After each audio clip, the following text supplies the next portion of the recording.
Hello everyone, welcome back to Final Fantasy XIV. So to start off, I've been dealing with something kind of weird. This is the second time it's happened, but I watch TV. I watch YouTube on my TV a lot, and for the second time, a passcode thing came up on my TV, asking to insert a number. It was displaying a number and asking to insert that number, but I don't know why, and I don't know if my YouTube account's in trouble or not. I have no idea.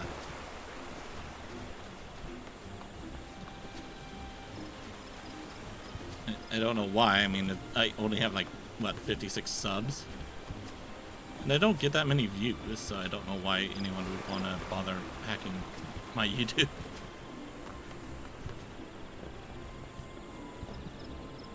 And the name that shows up, I don't know if... I don't really remember what it was. The best I can guess is Motor Razor. And I don't know if that's...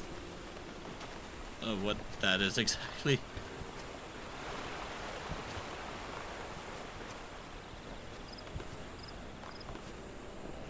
I tried looking up, seeing if there was a channel named by that, but can't really find anything.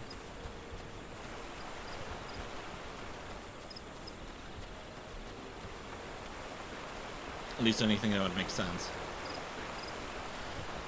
Well, in any case, hopefully I can figure something out about that. If it does happen again, I might look into changing my password. If I could remember what my password is. Because it's not the one I used to use. Because I think I changed... Yeah, I changed it back in last year when I decided to do something with my tablet because it was just having all sorts of problems, so I decided to do a factory reset on it. I had too many things downloaded on it, I guess.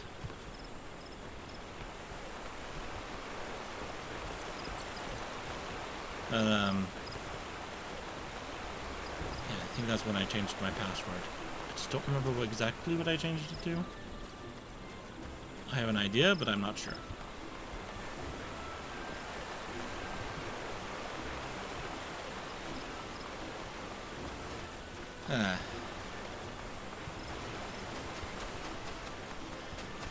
Now, while I was away, off camera, I've been working on getting a whole bunch of gear and relic weapons.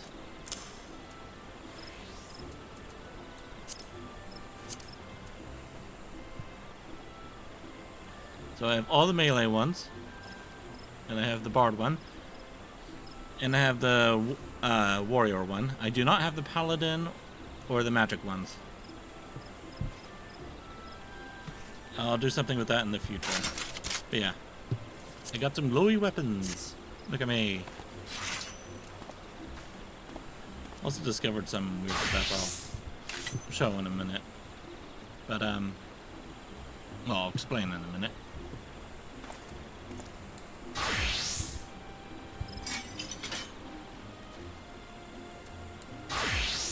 Yes, I'm so happy to have all these weapons. But I was messing with glams earlier, and I noticed that I can put these different job armors onto other jobs. So if I wanted to wear my warrior armor, but play as a paladin, I guess I could do that, apparently. So strange. So very, very strange.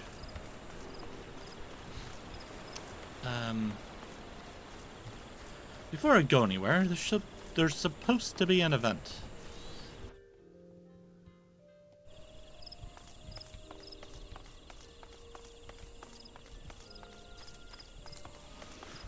So I'll have a run over and look-see at it.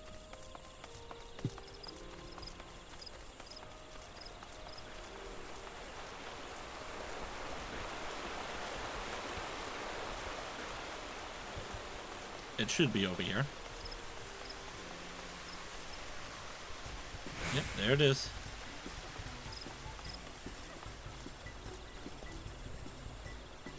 Interesting music. Stylish Dreamer.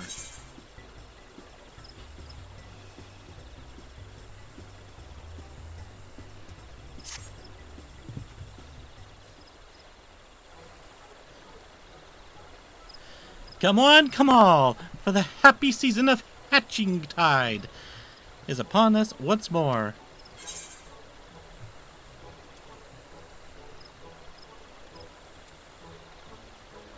A pleasure to meet you, how about this? And what an excellent season it is.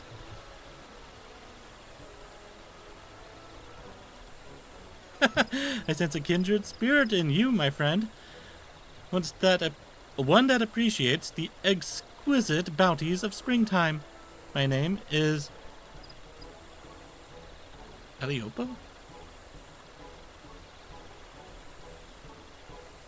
Any relations to Chloe and Zoe? And it is an honor to make your acquaintance. I am charged with overseeing the festivities. The festivities here. May I ask your name, adventurer? Byrnjolf Nordin. Byrn, allow me to officially welcome you to the celebration of Hatching Tide. This annual event began with a dream I had right before the last calamity, and ever since I have done my utmost to realize the prophecies spoken unto me whenever springtime returns to the realm. This year I dreamt of marvelous golden eggs rising from curious flora.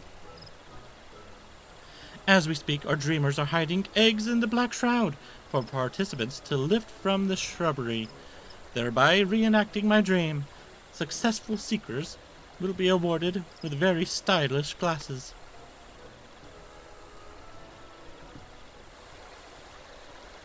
Although no little time has passed since I've had word from dear Nanota, who is organizing the operation, I cannot help but worry something has gone awry. If only I could go and find her myself, but alas, I have duties to attend to here. Can I? Of course, Byrnjolf! Perhaps you would be so kind as to seek Nanota out in my stead. Thank you. I hope she has returned to Gridania safely. It would be worth checking the Aetheryte Plaza before venturing further afield. She too should be wearing a pair of our thematic glasses, hers in the shape of a chicken. Roger. I'll go check out the Aetheryte. Charge! Wait, since when do I have jog as an effect? What?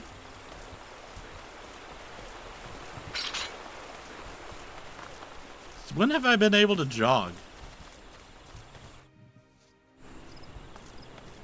Wait, now it's gone. What? I am so confused. Okay, so she is wearing glasses. She probably has a name hovering over her head.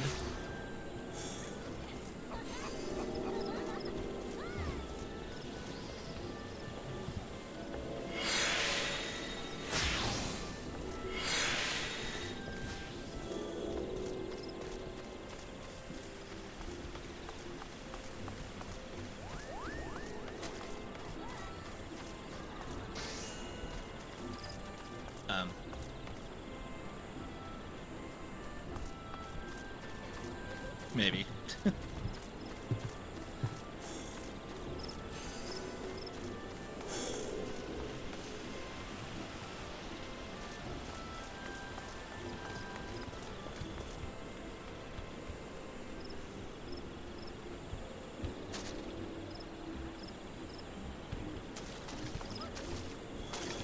Sorry, I just had to check.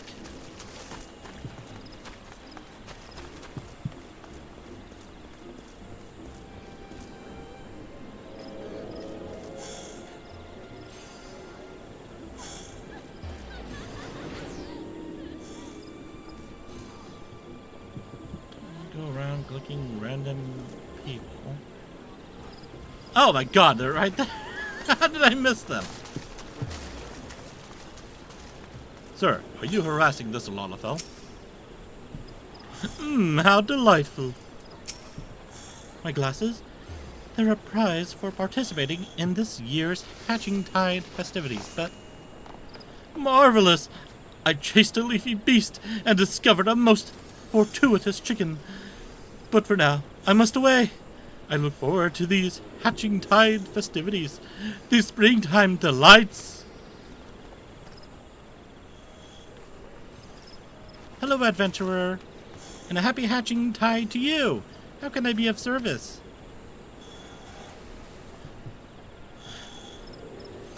Gilly sent you? I suppose I have been gone for a while, but I've been having trouble hiding our eggs in the arena. As I was working, these tall, thick grasses suddenly sprung forth. I tried to trim them back, but not even my best guarded scythe could make the smallest impression. At best, I managed to snip a couple of leaves. Now I cannot help but worry that our arena is carpeted not by typical brambles, but a variety of leafkin. You can hardly send our egg hunters into a nest of monsters. Oh, what to do? I'll handle it. You would help? A godsend, truly. Then let us start by gathering information about this peculiar plant, though I know adventurers generally prefer to slay monsters first and ask questions later. I shall head for the Botanist's Guild in the meantime. If you could ask around the Carline canopy regarding the strange specimen, I would greatly appreciate it. Here, take one of the leaves I managed to salvage. Let us reconvene at the Aetheryte Plaza once we have gathered what information we can. Spider-Man. Oh, no, wait. Spider-Cat. Spider-Cat. I think that's what that's supposed to be. It looks like a Spider-Man kind of costume. Spider-Cat. Spider-Cat. That's whatever a Spider-Cat does.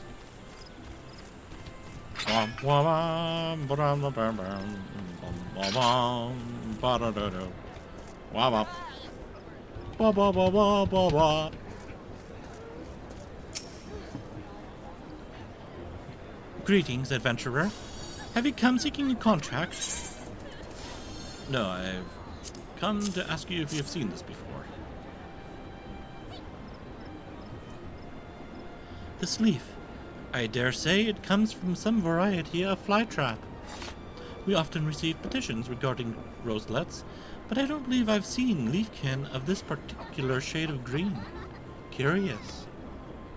Just as typical plant life flourishes during the season, so too do leafkin. I would not be surprised if some aberrant strain had developed in the process. If you require assistance in culling it, do not hesitate to ask. Aberrant? Oh dear, isn't that like an arc thing? Welcome to the Carline Canopy. If there is any way I might be of service, you need only ask. Tell me what you know. Tell me! While I am well versed in the leaves steeped for myriads, my knowledge can offer no insight on this particular specimen. My apologies. However, we did have a guest come in search of strange leafkin just moments ago. An Elysian gentleman wearing shaded spectacles. He introduced himself as an alchemist specializing in the study of wild beasts. While he did seem somewhat eccentric, perhaps an expert of his standing might offer the assistance you require. I believe he said he was bound for Old Gridania, should you desire to seek him out.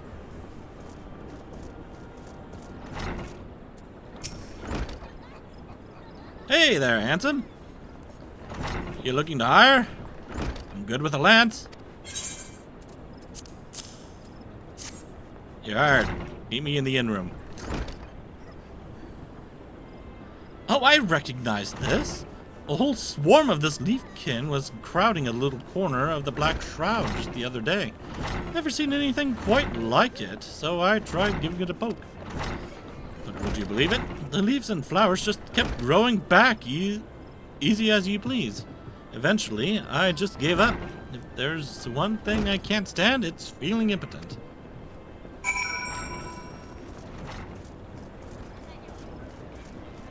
Oh my god, is he? Okay.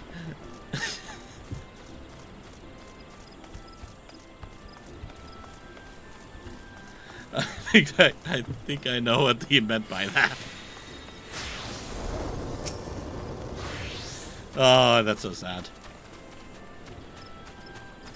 You're back! Perfect timing. According to the folks at the Botanist Guild, the leaf belongs to a type of highly durable leafkin.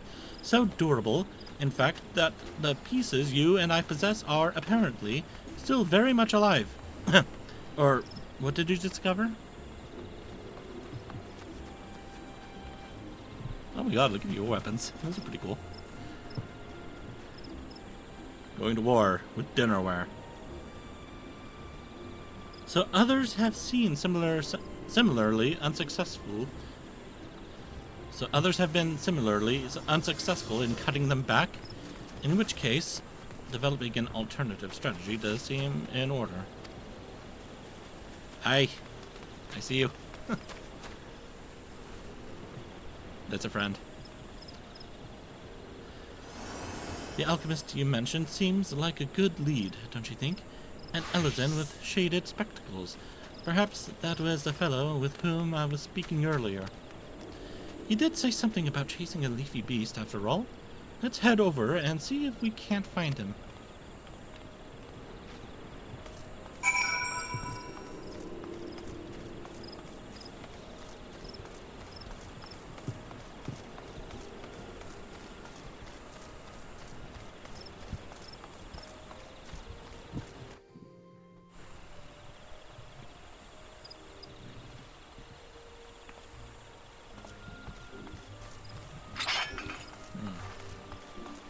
Still have no idea what the hell that jog ability was.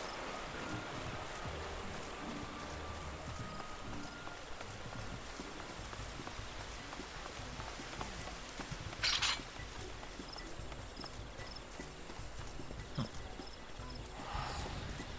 Not you.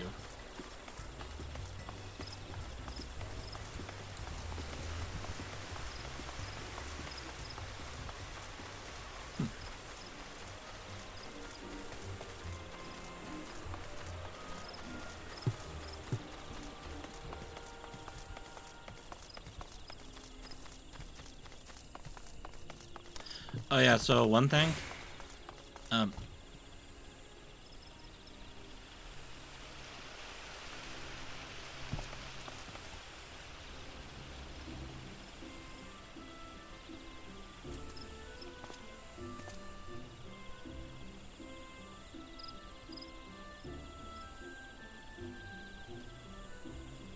is so weird. When did they add that? And I forgot what I was going to say. God damn it. Oh yeah. So for the Bahamut's coil, I'm gonna do that some other time. I want to try to do most of it solo. I know there's one boss I cannot do solo because it does a one-shot ability at a certain point in its health, so it won't die immediately. It'll go down to like maybe 1 HP or something, and then do its one-shot attack to kill a player, and then yeah. I wonder if I can ask Sky or somebody in my friends list to help me out with that. I was thinking of just doing it unsynced alone. That way I'm not upsetting a whole bunch of people by holding them up with cutscenes.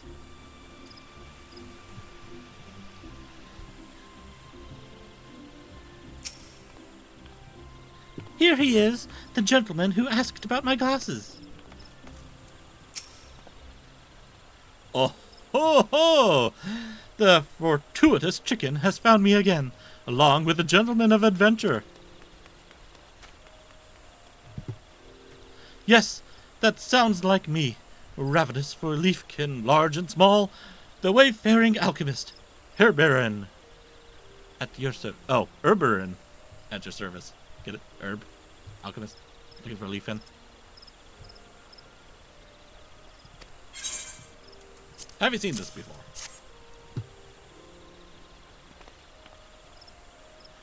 Whoa, oh, what? Why, this is the very leaf I have been pursuing for moons upon moons. Moons upon moons upon moons upon moons. That is to say, if you are seeking assistance in combating this menace, I would be happy to help. We would be much obliged. As an alchemist, would you say that some sort of concoction might be effective against this creature? Oh ho ho! Doubt you not the efficacy of my concoctions, little chicken.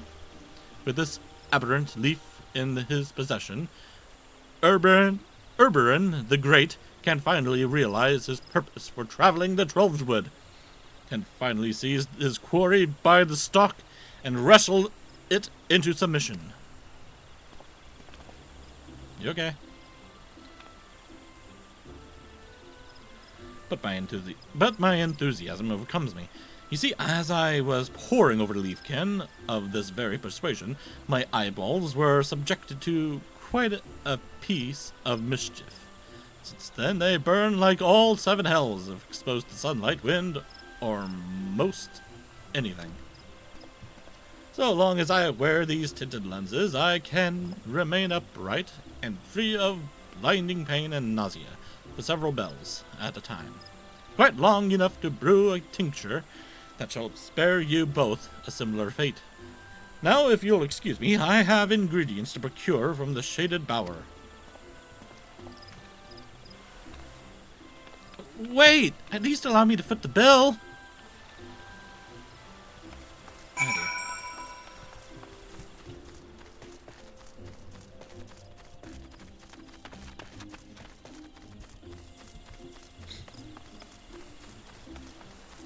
I will say, though, this jog is very useful. So I'm glad they added it.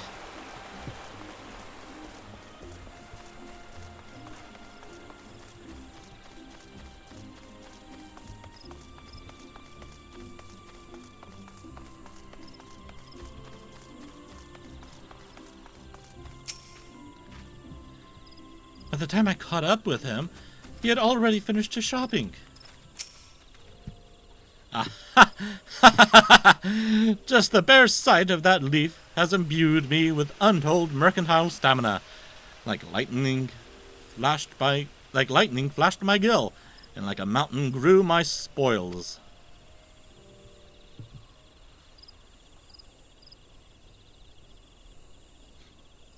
Now then, I must gather my thoughts.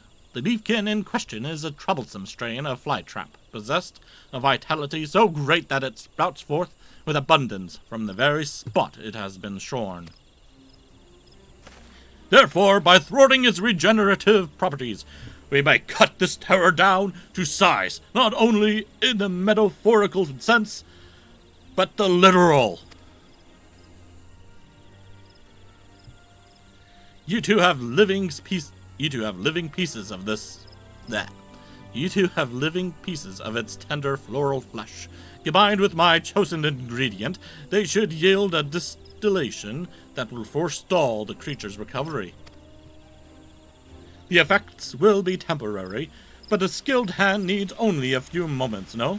Soak your scythe in Berberin's bane, and mow with all your might.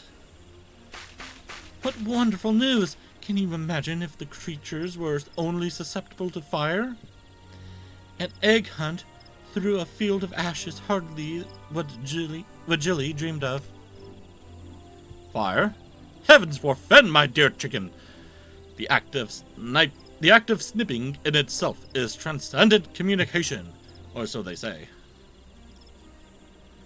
to inhale the life breath of the forest, to welcome within one's heart the bounties of the land, to occasionally have one's eyes squirted with burning venom.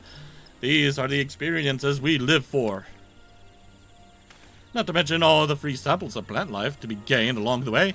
Were I not liable to keel over at any moment, I would like nothing better than to slice the shrubbery by your side. However, I have every confidence that a brave adventurer such as yourself will succeed where I have failed. I don't need to be a botanist to do this, do I? Now let us commence. Make me the happiest man in the realm. Oh my, are you proposing? Oh, and bestow upon me your leaves.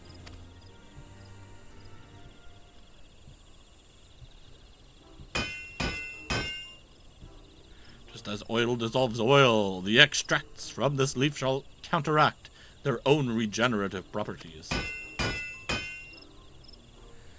whereby this should be brought thusly, and that should be, yes, from all angles may this scythe strike true.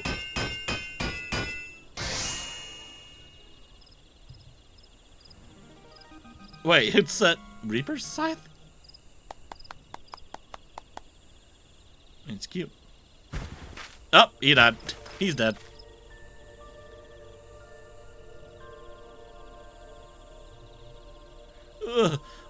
I offer up my masterpiece, my soul, my well-lubricated garden scythe.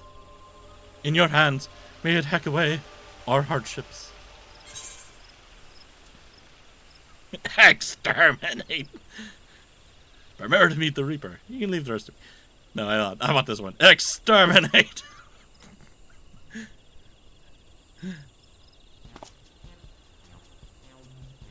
Let's not get too carried away, shall we? Think of the children.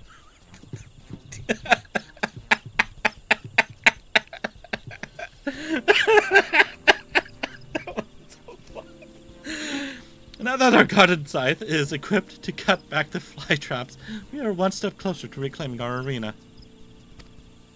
Rest assured, your efforts will be rewarded with exclusive hatching-tide gifts, but do take care to avoid any squirting venom.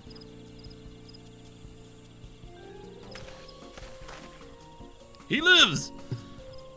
Urberin the Upright would like to join this sortie to observe the effects of his alchemical miracle, insofar as they can be observed with scalded eyeballs. Of course, let us watch Byrn's work from a safe distance. Our arena is a fair walk from here, so I will have the dreamers arrange for our chocobo carriage. Come and find me when you are ready to depart.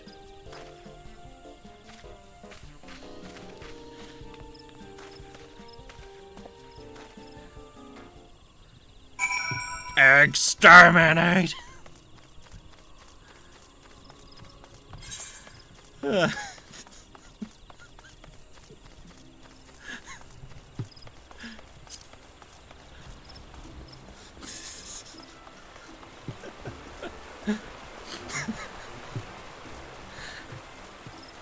That was so freaking funny.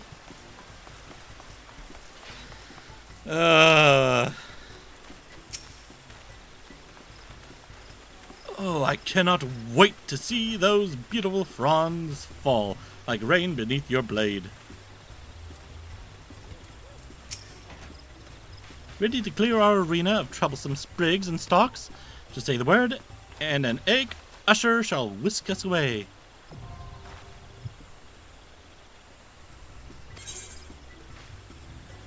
Wield a special garden scythe to slay troublesome traps and retrieve arcane eggs. All classes and jobs are eligible.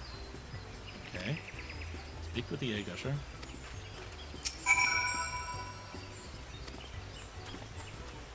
I misread. Hey, probably should do that. In order to continue this quest, you must first clear 4 stages of sprig cleaning. You may learn more about sprig cleaning by speaking with the egg usher.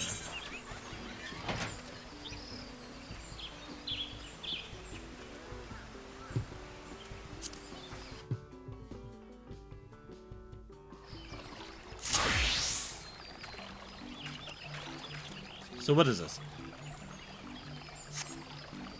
garden scythe. So, builders are trimmed to all nearby plant life. Quickly dash forward. Unleashes the shrubbery, so letting beast within.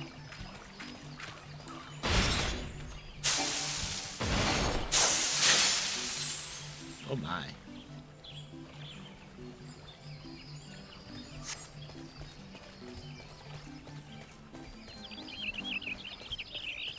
Do I continue forward? Or is this the exit? Oh, okay.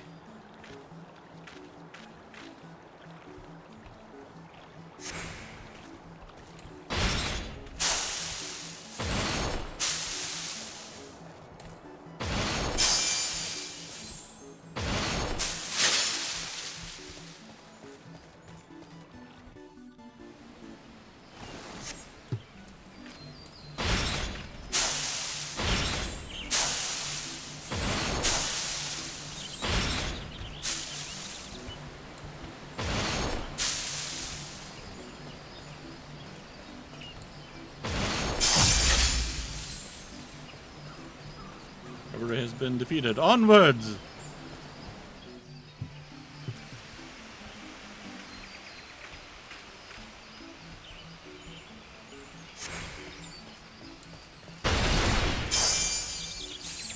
Oh my. That's pretty cool.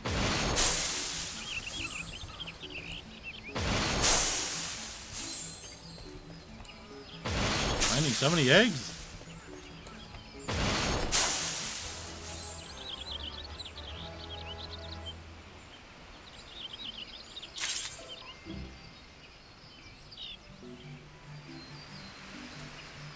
A new record!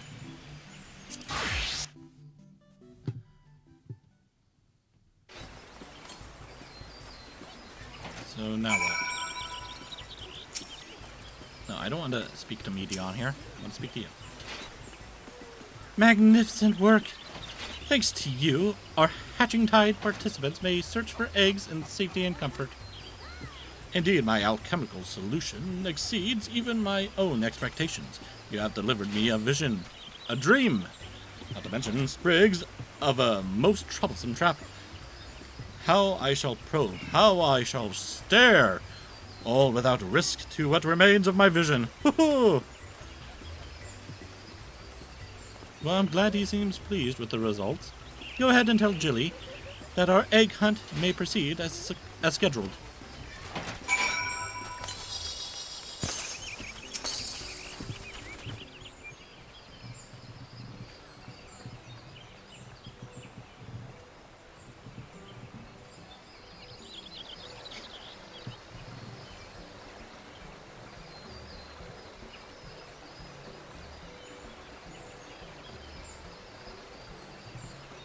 Our arena was filled with leafkin.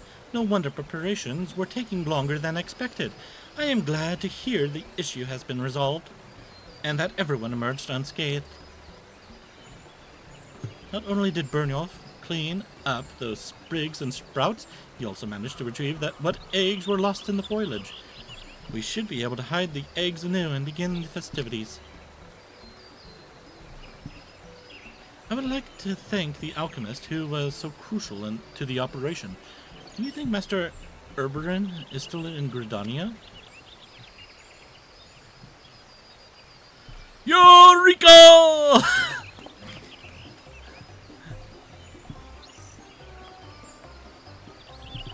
The man himself. You sound cheerful.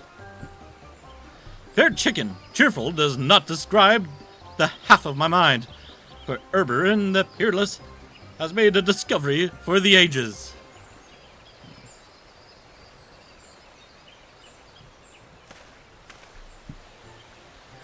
From the leafkin samples you provided me, I was able to concoct a regenerative ointment for my poor blistered eyeballs. I am cured! My habit of sticking my face too close to my object of study has, at long last, served me well. For where once venom splashed, so too did an antidote. Can you imagine how else we might manipulate the properties of these fantastic creatures?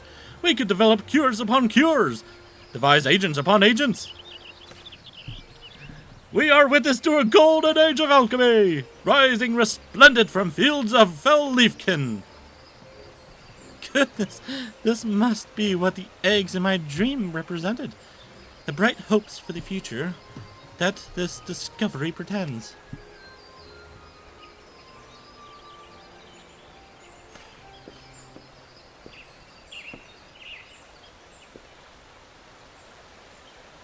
So it was you, my oval comrade, who spoke of destiny? Had I but listened. Alas, Oberon has been a fool.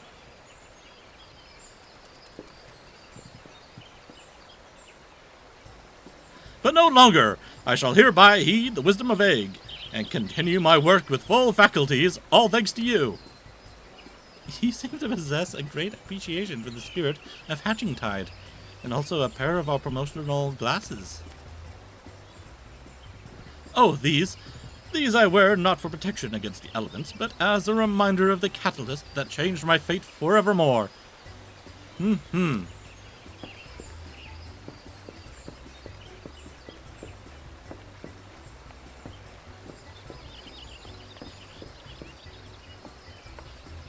It has me proud to see how Hatching Tide brings joy to one and all, and our celebrations have but scarcely begun. Byrnjolf, please accept these glasses as a token of our appreciation. You have more than earned them. Our dreamers will continue patrols of the arena, but we may well need some further trimming. Your assistance would be much appreciated and rewarded with special Hatching Tide gifts. Bleh.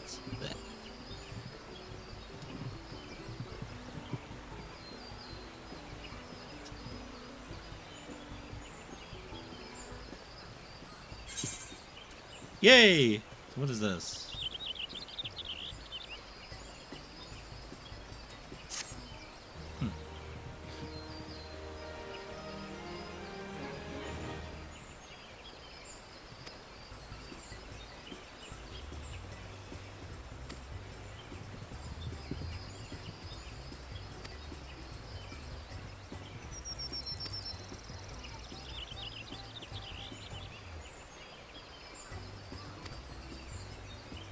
Oh, I unlocked a minigame? Okay.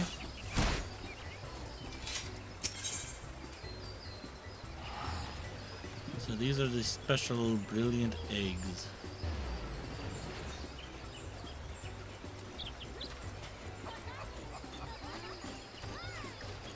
I need 10 at the moment.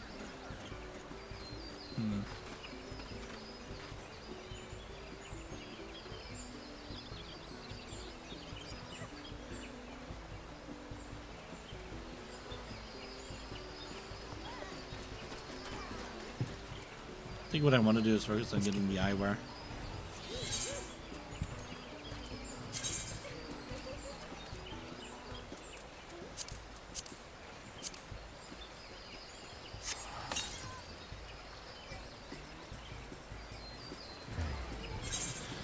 So, okay.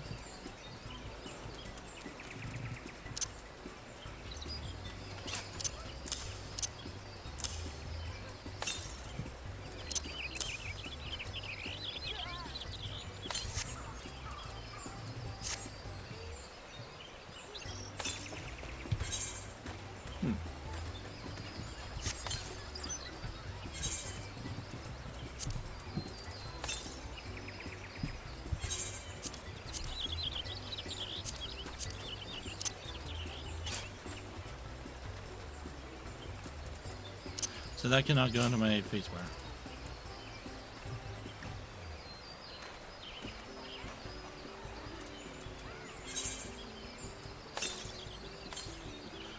Oh.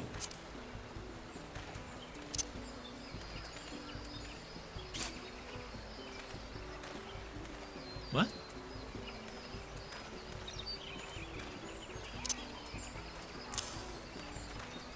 Whoa, okay. That looked weird.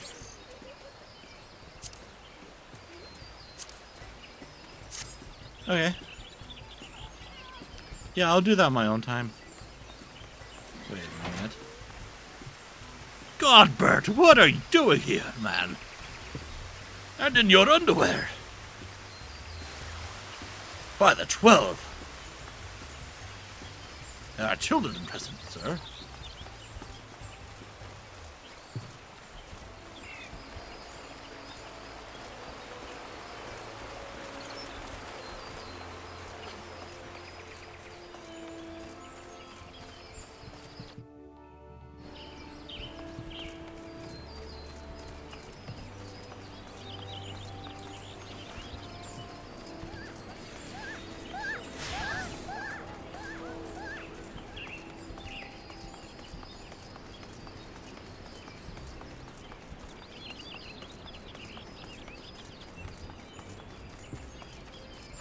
I'm gonna walk to Uldar.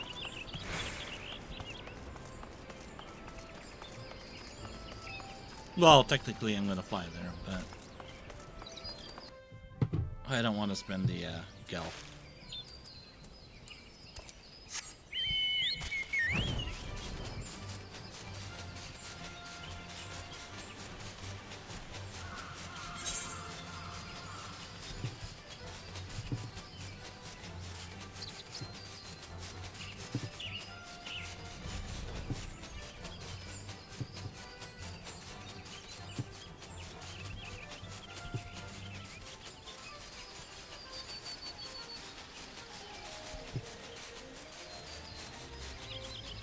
So in the future, when I unlock other jobs, like the Samurai, Red Mage, what's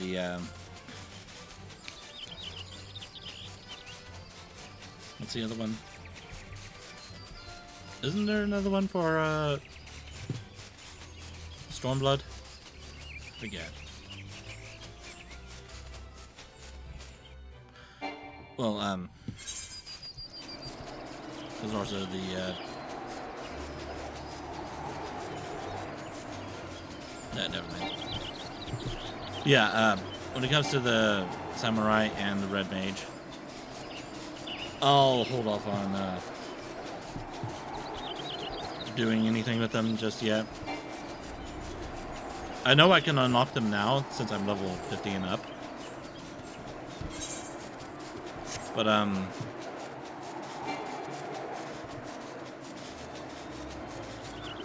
I know there's special dialogue with the Red Mage.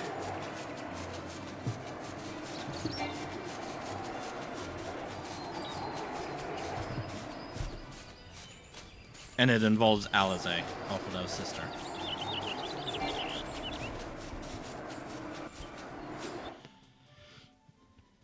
But if you get it before working with her on the Bahamut coils, he'll never mention her. But if you do meet her when doing the Bahamut's coils, well, if you do the Bahamut's coils and meet her, she'll have a special mention by the Red Mage.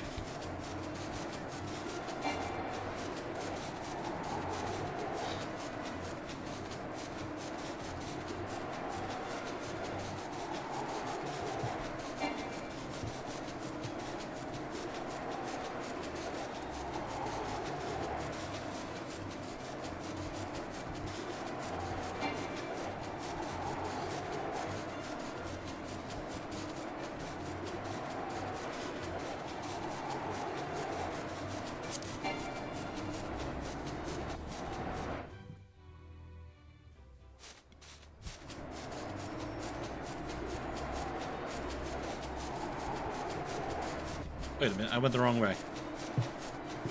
I got a habit of having to go to the Amulja stronghold.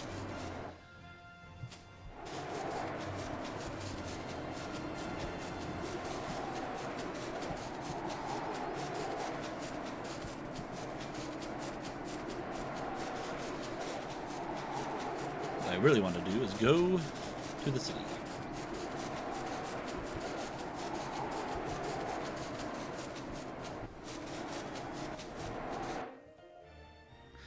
Actually, no. I think I'll hold off on the Hildebrand stuff for the moment.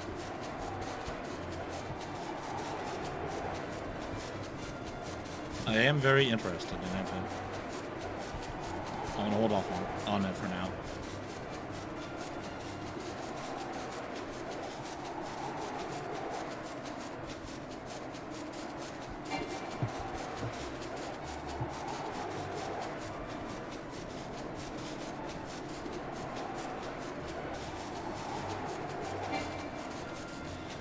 Oh yeah, I did order some of the Dead Space books. Well, all of the Dead Space books that I could find, and they should be here tomorrow. So I'm looking forward to giving those a read. I haven't read a book in a while. I could really use some time to read. Still haven't finished my Tomb Raider comics yet. Dang it. I keep forgetting about that too. I don't remember where I was though.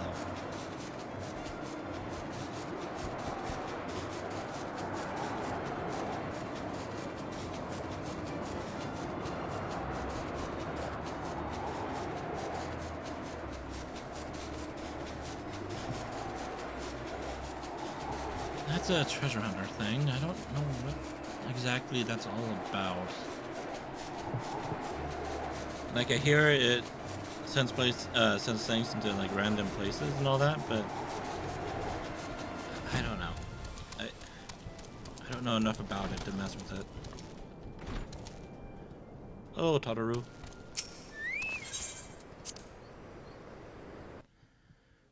Story time.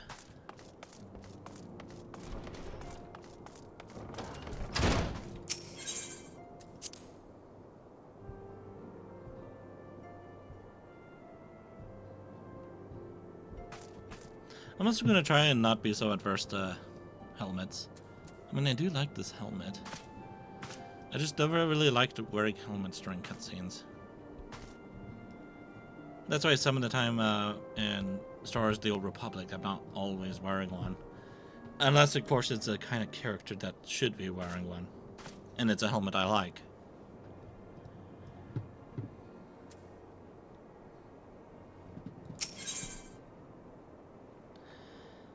Some really terrible rings. I'll just go with this.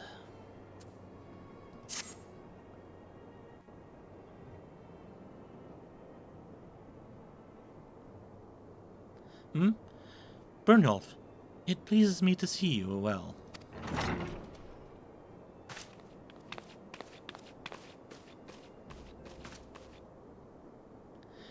Do excuse me for interrupting, Byrnjolf. My lady, the gentleman from Ashkana Exports has just left. I understand now why you didn't want to receive him. You did well, Tataru. Please inform the guards that we will not be receiving any further guests this afternoon. Thank you, my lady.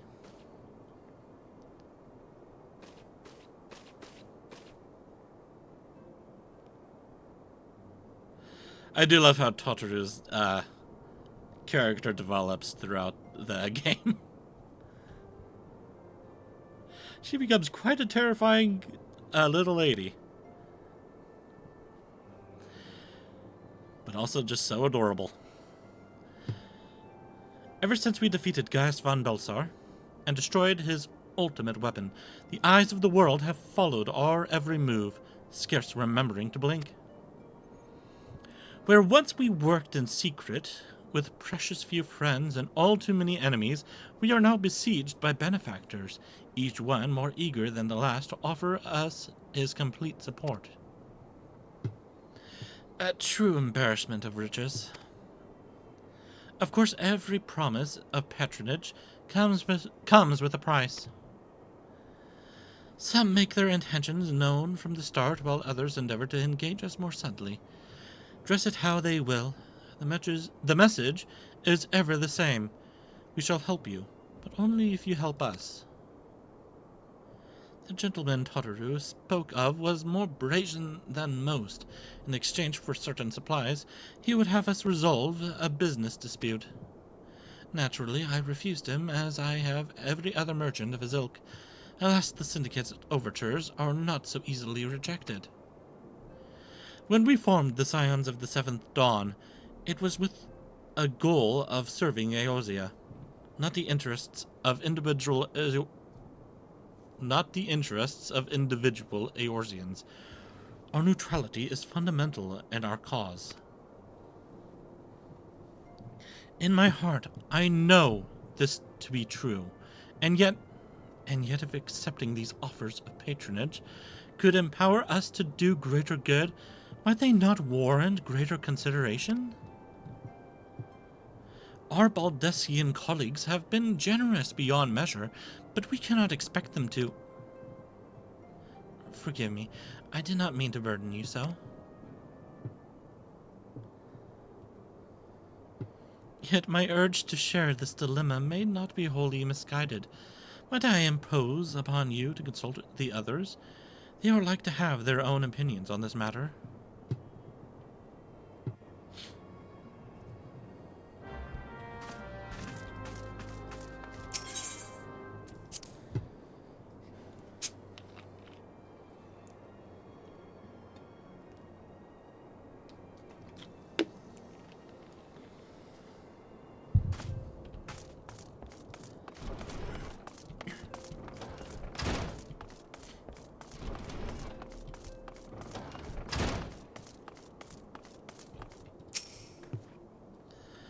Recall you our meeting with the Admiral, shortly after the Lemenzens sent word of the summoning of Titan.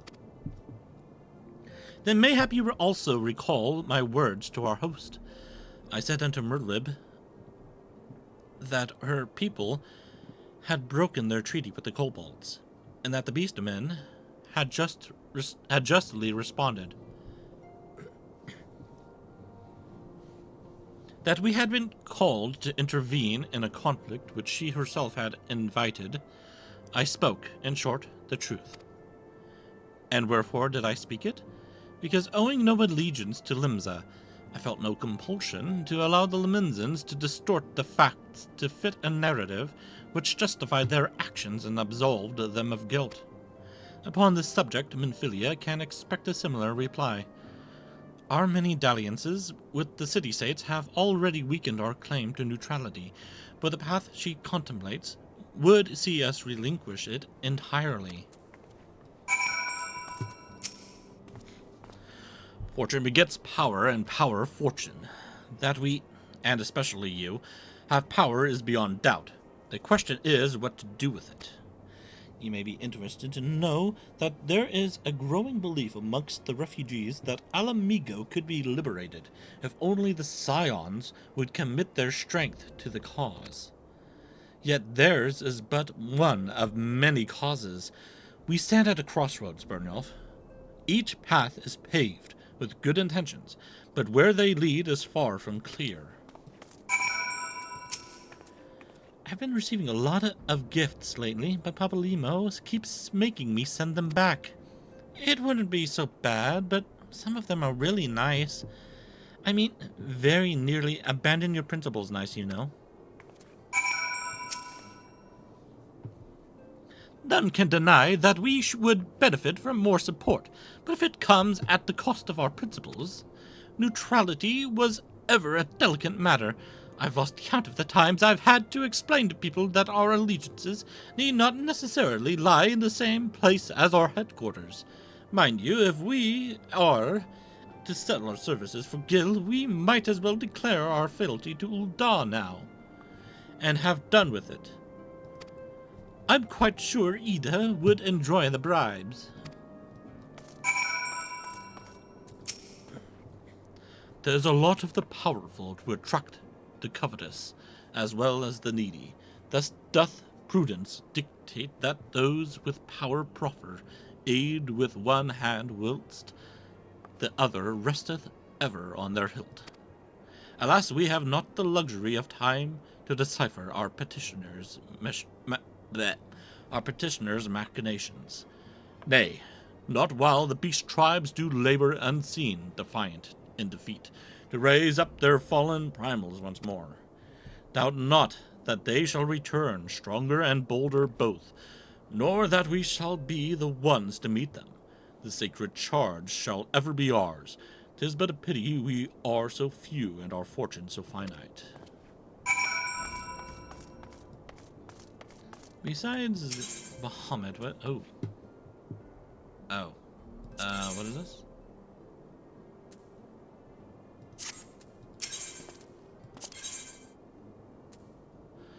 That's the one with Alizé. What are these two, though? Great, in solving the resurgent mystery of the primals. Is that the extreme one?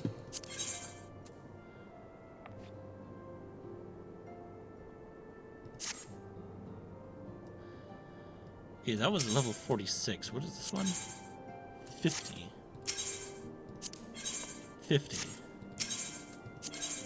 46.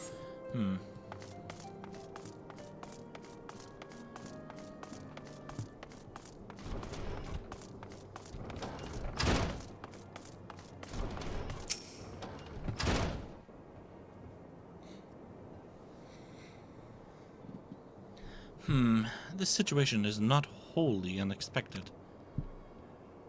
I too have given much thought to our organization's future, though it would seem I have reached a different conclusion. Mayhap it is time I made my feelings known to the antecedent. Come along, Byrnjolf.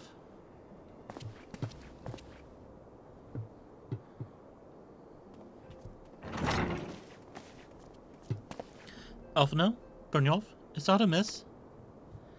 You desired counsel, and so you shall have it, so you shall have it. Minfilia, the scions of the 7th Dawn must leave Ul'dah. We must do what?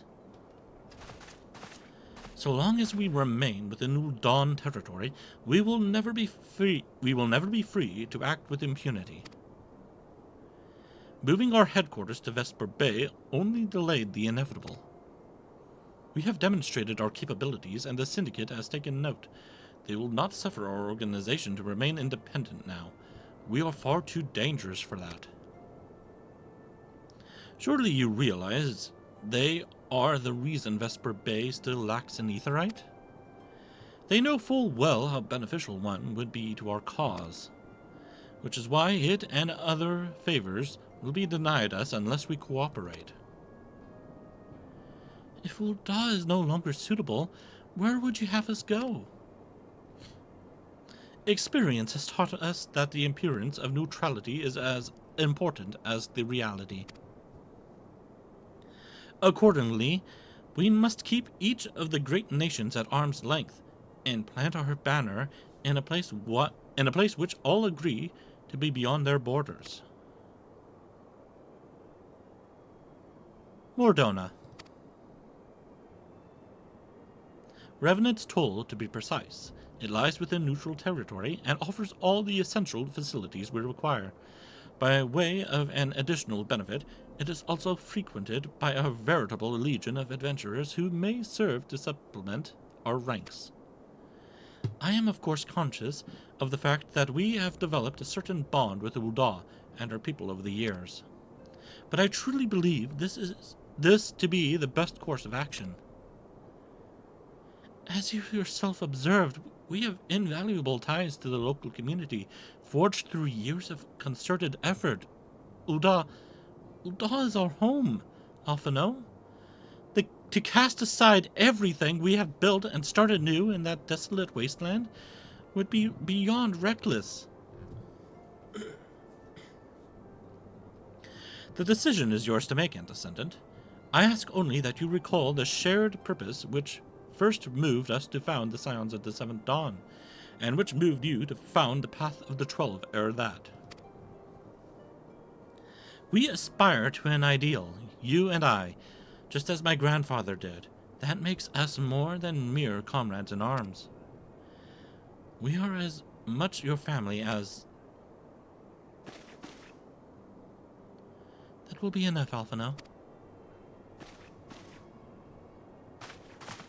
I am sure you have some familial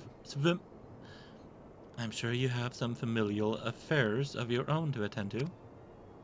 She is not happy. Your concern is most generous, but no. I have left them in the hands of men better suited to the task than I. I cannot very well allow my personal affairs to come before the needs of the Order, after all.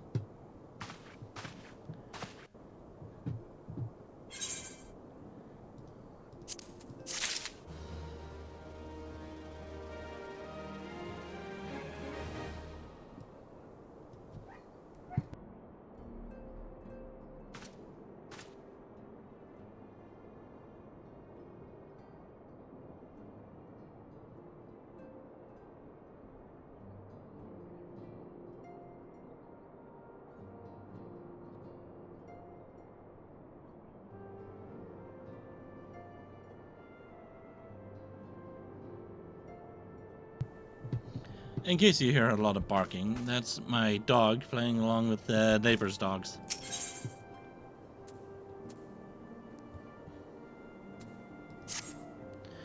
Leave Ul'dah. Has it truly come to this? Oh, Byrnjolf, pray attend to Alphino. He is engaged in some business or other and requires your assistance.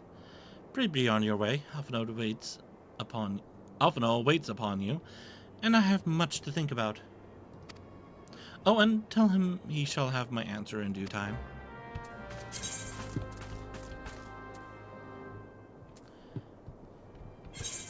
To get that out of my inventory, do I have a I do not have Garuda's axe. Oh no, that's a crag one. Never mind. So I do have it. Okay, what don't I have then? I have the bow, I have the sword, the knife, the spear, the axe, the bow, Dark Knight.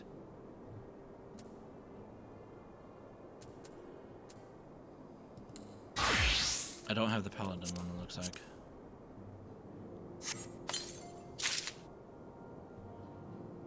The Wall of Crags. So it's just the shield. Okay.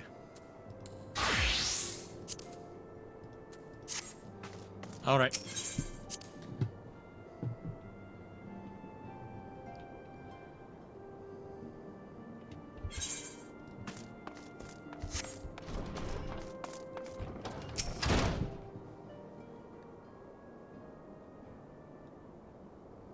Confound it.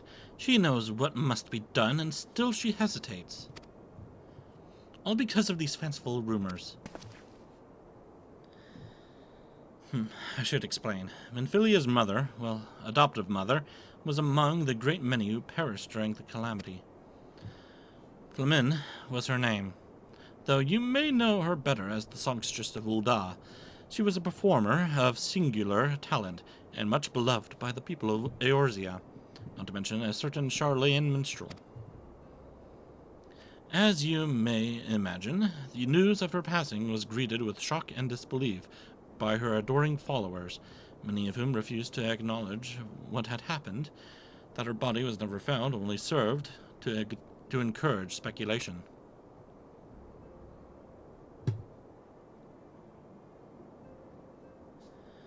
Minfilia, too, struggled at first to accept the truth, but as Flamin's absence stretched from months into years, she saw that there could be no other explanation. Until recently, at any rate, for whatever reason, rumors have once again begun to circulate that Flamin is alive and well. One of our informants, Father Iliad, has sent word that a woman matching the songstress's description has been seen of late at the seaside resort of Costa del Sol. If we could succeed in tracking her down, I have no doubt that any worries that now plague Minfilia's heart might be assuaged. I mean to set forth for Lanasia at once. Let us reconvene there and inquire with Master Gekurushu as to the veracity of these rumors.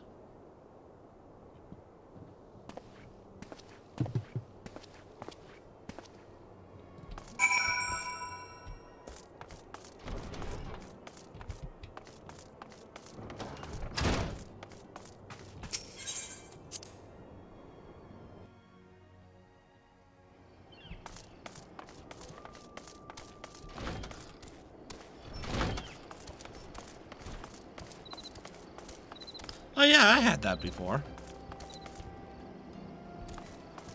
It's a fun little, mech.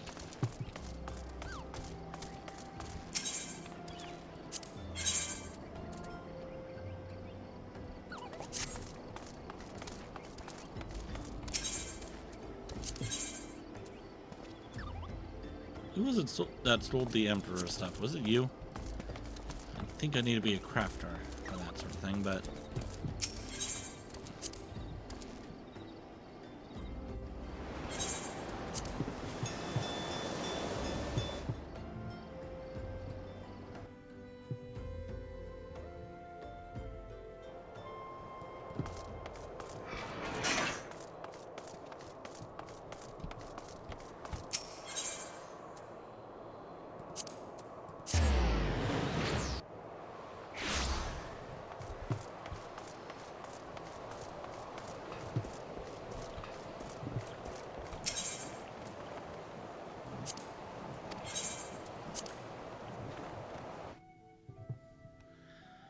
So much cheaper to take boats and chocobos.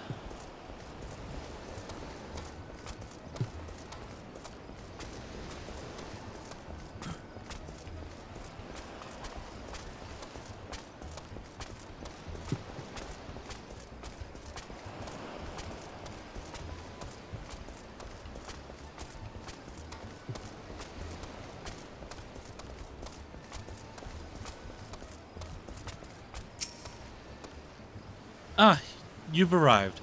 Let us see if Master Gigaruju can shine any light onto the rumors regarding Flamin. Ah, oh sweet siren of the sands, my Makote muse, why have you forsaken me? Titan's Bane, I mean Byrnjolf, what brings you to my humble resort? Flamin, you mean to tell me the goddess made flesh who dwelt among us until so very recently was the songstress of Ul'dah? Egads, man, if I had known that, I would have chained her to my bedpost and never let her leave. Oh, for shame, to think that she now plies her trade for the riffraff off to the west, or wherever she said she was going. It's a tragedy, I say, a tragedy. West, is it? Thank you, Master Gigaruju. Your information will serve us well. That said, there are any number of places she could be. I shall begin my search by the docks and see if any witnesses might have some knowledge to spare. I would be most appreciative if you would travel on to Wineport and do the same.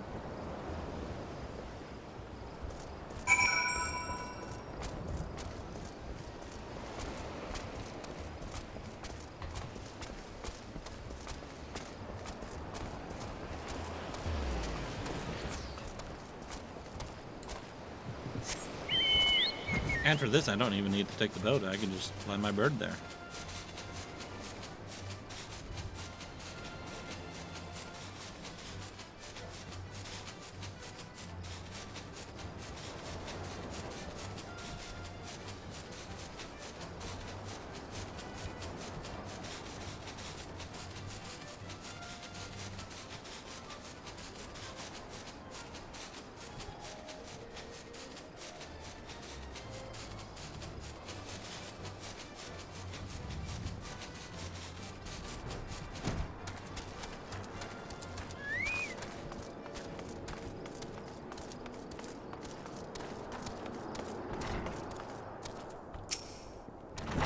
Well, if it isn't Byrnjolf, the savior of Wineport, to what do we owe the pleasure?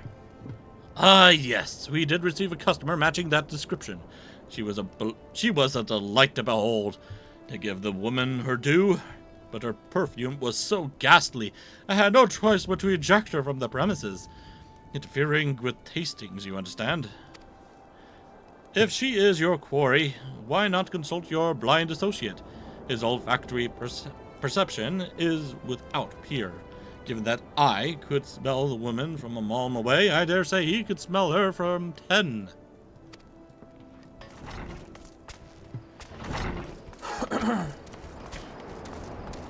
Funny how I get that information and still don't go to him.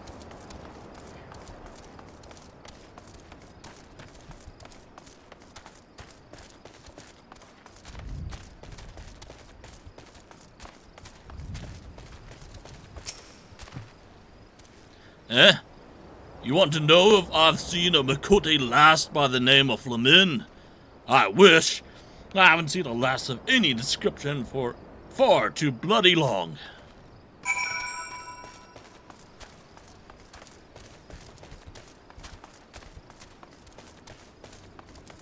Bit confusing since there's a lot of ladies down here.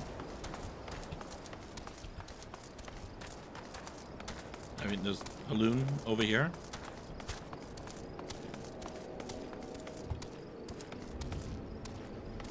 There's two fine, beautiful women right here.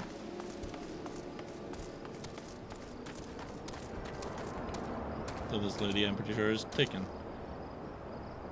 I think he may have had one too many sips. I don't know. You might want to check his pulse.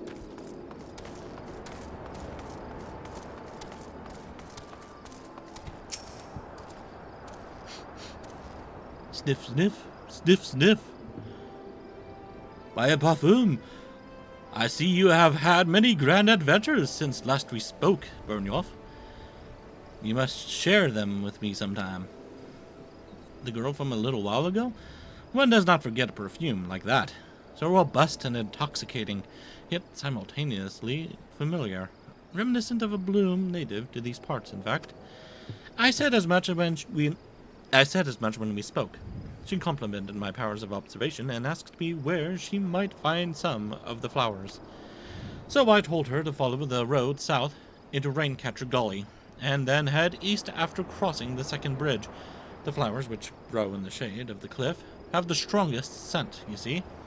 If you make haste, you may yet find her there.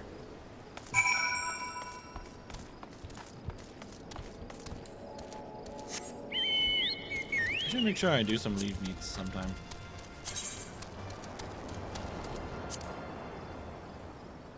Oh, I have some skill points to spend.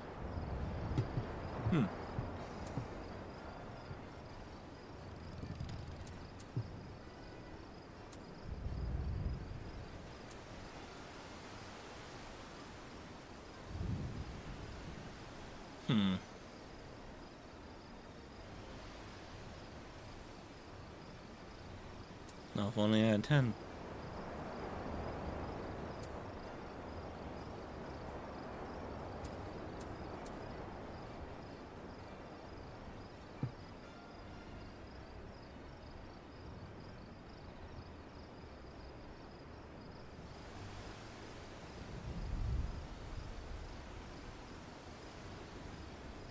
These would be nice to have at some point.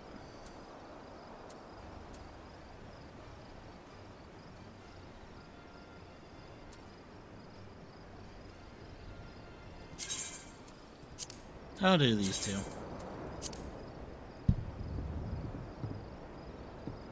Then all that I would have left is worry about these, depending on whether or not I can go further than when I'm already at, because I think it caps at 10 for ARR. But I think you can. I don't know if I have it or not. Do I have it? There's something that gets given to you. I didn't give it to my retainer, did I? Hopefully I did not sell it. That would be really stupid of me.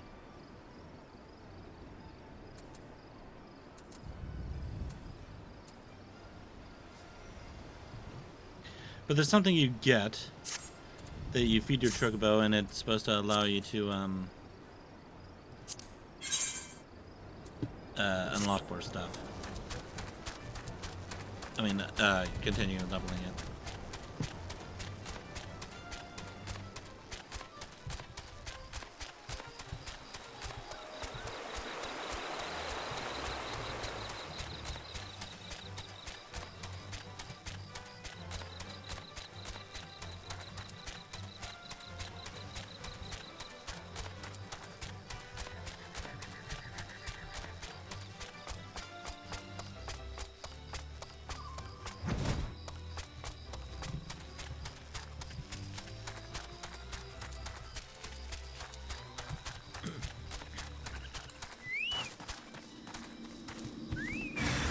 Uh-oh.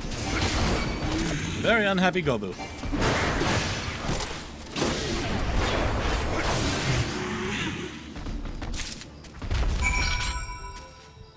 Or Gubu, I should say. You're right, ma'am.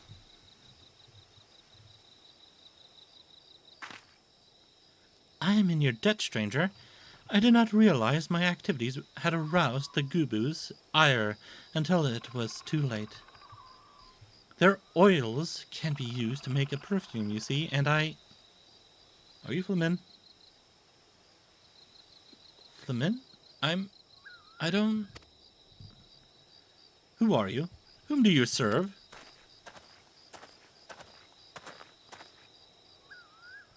It appears you've already found our woman. Consider me impressed, my friend. The songstress will die, I presume? Minfilia? or should I say Acilia, is looking for you. Acilia? You are the very picture of health, milady, yet the world thinks you dead. I can only conclude that this was by design. The question is, why? Not everyone who endeavors to find me does so with the best intentions, child. You will be pleased to know that I fully intend to reveal myself to Minfilia when the time is right. Oh, well, that does please me, more than you know. But tell me, sojourns in the forest of La Nasia aside, when exactly will the time be right?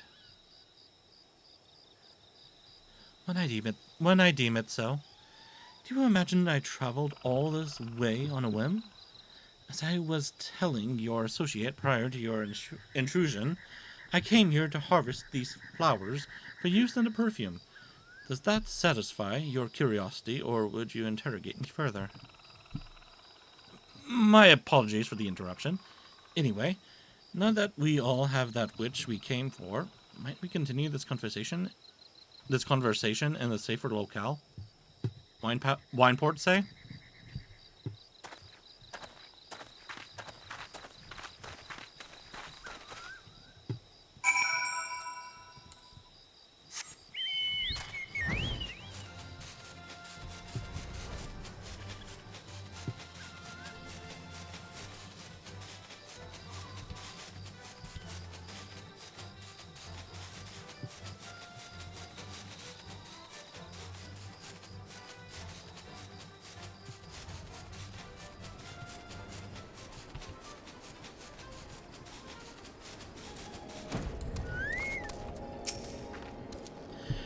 Rescued yet again from the jaws of a ravenous gubu.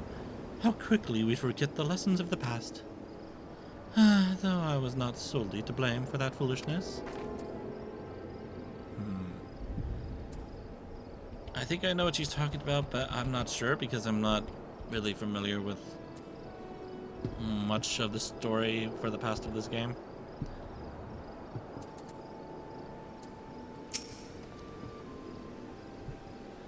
This is not at all how I had envisioned it.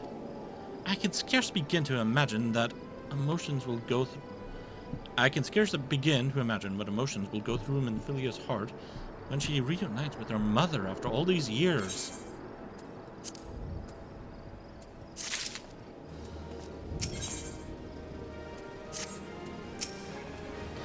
Despite her years of nomadism, it would seem Lady Flamin has kept a close eye on the affairs of our order.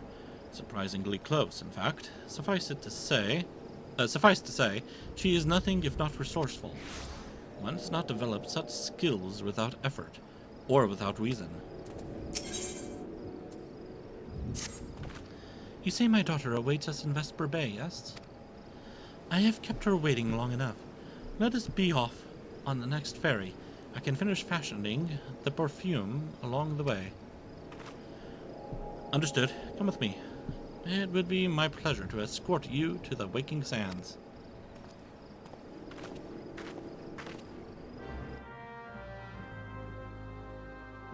Ah!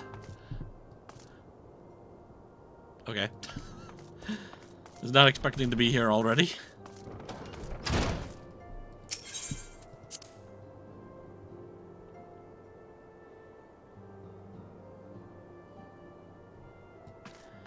So, Minfilia, we found somebody you might want to see.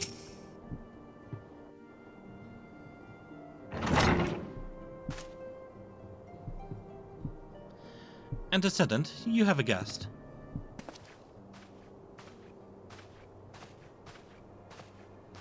Lemin? Acilia.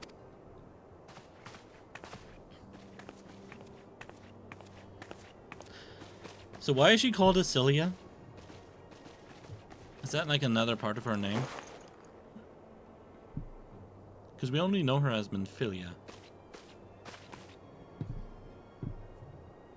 I haven't seen her like this in years, Byrnjolf.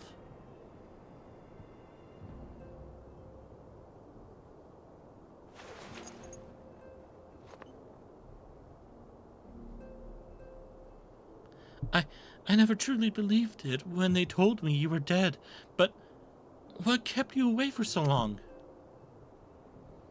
The Imperials came for me, as I always knew they would, and so I resolved to stay as far away from you as I could, lest their pursuit of me endangered you and our cause. I could think of no better way to grant you the freedom to continue our work. And continue it you did, achieving things I would not have imagined possible. I followed you every success. I followed your every success and celebrated in secret. I'm so proud of you, Asilia. I learned from the best. I have a gift for you.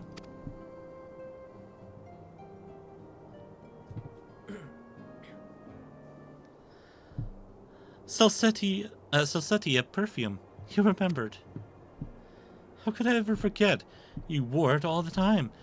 If ever I lost sight of you, I could find you again, just by following my nose. I did not think it was made anymore. You must have gone to so much trouble.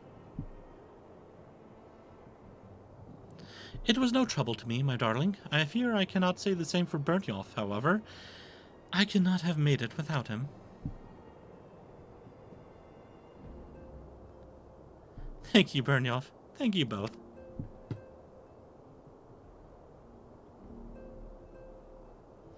There's something else.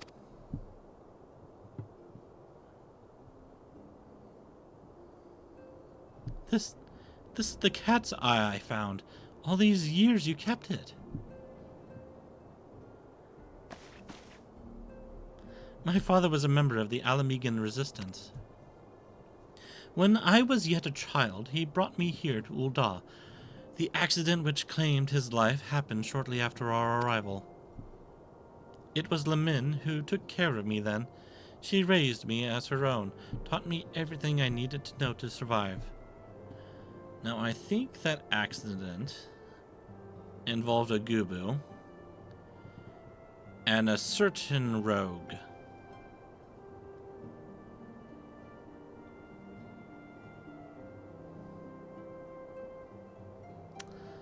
And, I'm circling over her. I'm not saying she's the rogue. But, I'm talking about Thancred.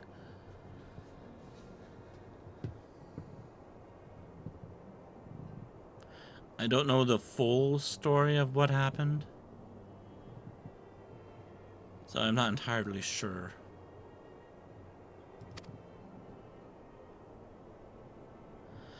I am no stranger to the facts of your history, yet I fear I have failed to grasp their implications.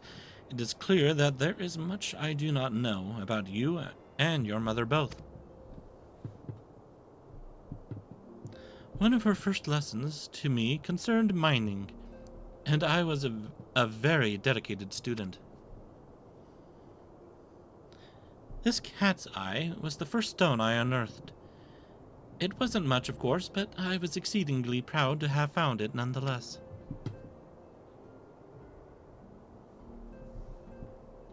So I gave it to Lemin as a gift. She said it was beautiful. But there I am at a loss. Why are you returning this to me? Is something amiss? No, Asilia. Nothing is amiss.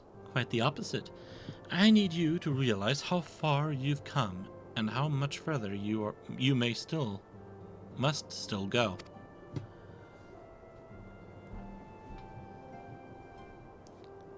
You and your allies have accomplished more than I could ever have hoped.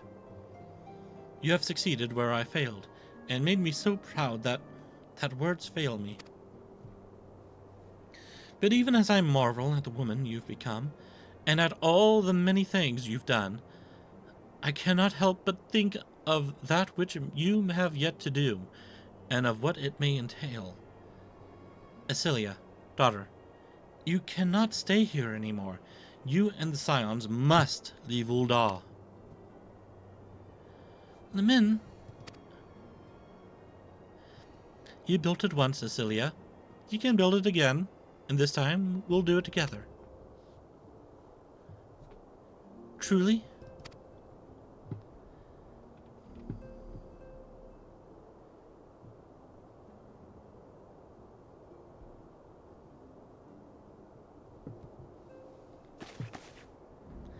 Alphino, the time has come for the Scions to leave Vesper Bay. We shall establish a new headquarters in Revenant's Toll, as you proposed. Much work lies ahead of us. Inform our fellow Scions and send word to the students of Baldessian. Preparations begin at once.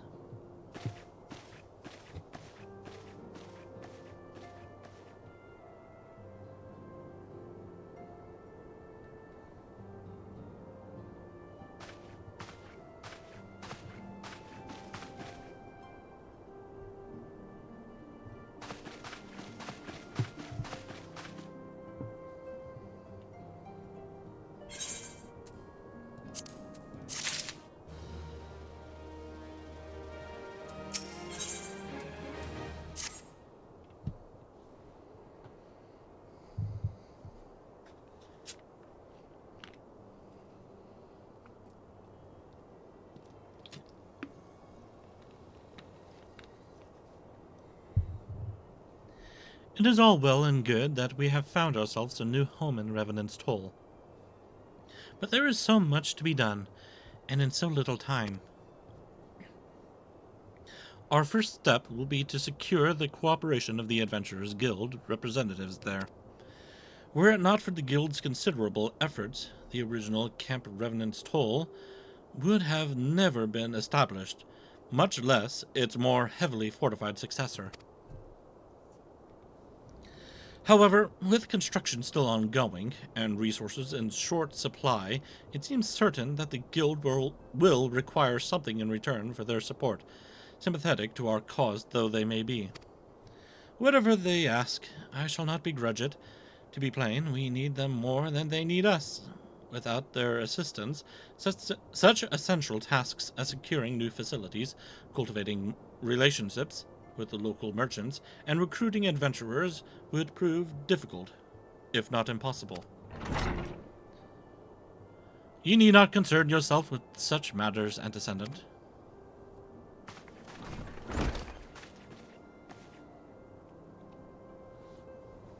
Really, Alphino, if I need concern myself with anything, it is surely matters such as these. Indirectly, perhaps, I submit that you might instead concern yourself with a different matter, namely, to whom the resolution of such matters might best be entrusted. And here I am. Nor do I come alone. May I present the esteemed emissary of the Adventurers Guild at Revenant's Toll. It is an honor, Antecedent. Upon receiving word of your intentions from Master Alphino, we thought it best to begin talks at the earliest available opportunity. Know that my associates at Revenant's Toll hold the Scions of the Seventh Dawn in the highest regard. We should be honored to welcome your organization. There are, of course, certain provisions which must needs be negotiated. If it please you, I would do so. It does. Sir, unless I am mistaken, you are the one known as Byrnjolf, are you not? May I say what a pleasure it is to make your acquaintance? Slafborn spoke of you in the most glowing terms. To steal an Imperial Reaper, and then use it to infiltrate a Garlean castrum is an undertaking a few would contemplate, and fewer still survive. You shall always be welcome at Revenant's Toll. We hope you will favor us with your presence again ere long.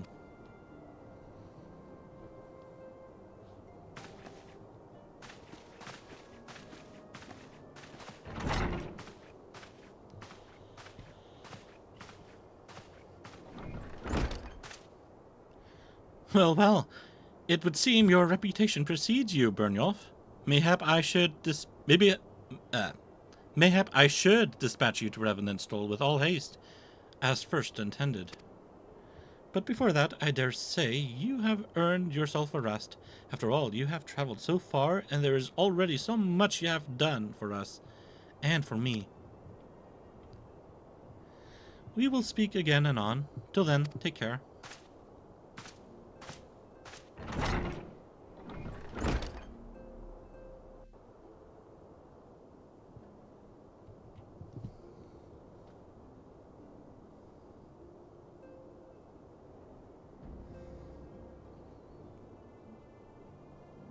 I wonder if I am actually reading that book.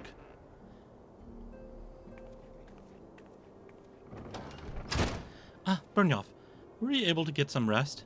I would ask you to come with me to the Solar. Alphino has just returned, and it would seem there is something he would share with us.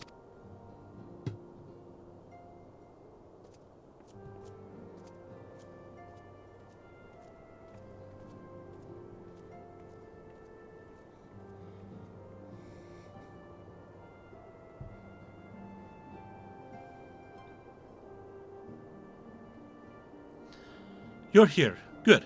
I come bearing news. The negotiations are concluded. And?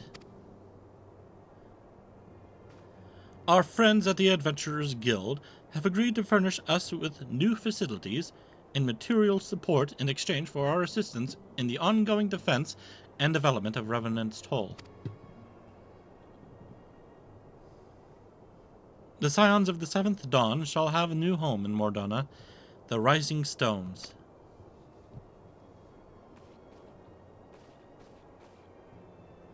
A bittersweet victory, if truth be told. I cannot deny that I had come to look forward to Totaru's tales of our many guests and their many, many demands. From the waking sands to the rising stones. Passably poetic. That wasn't your doing, was it?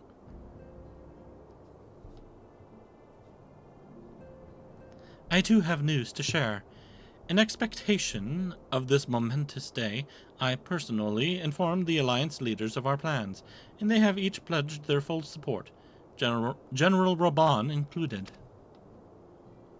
Moreover, I have decided that the time is right for us to cast off the vestiges of our Order's veil of secrecy and announce ourselves to the world. Are you sure that is wise, Antecedent? If anything, it is a mere formality. Our existence is quite possibly the worst kept secret in Eorzea. Let us affirm our identity, proclaim our achievements, and all may know what the Scions of the Seventh Dawn stand for. Well, obvious risks apart, it would be nice to receive a little more recognition. And the people have a right to know who saved them. It is my hope that this gesture will encourage the people of Eorzea to place their trust in us. I would reveal to them the true extent of our power. Yes, but in so doing, I would show them that it is a power accountable to no one and at once to all.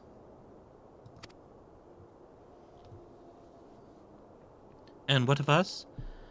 We who have felled primals and faced down the Empire? To you, my fellow Scions, I would say this. Prepare for the challenges which lie ahead, for they will be great indeed.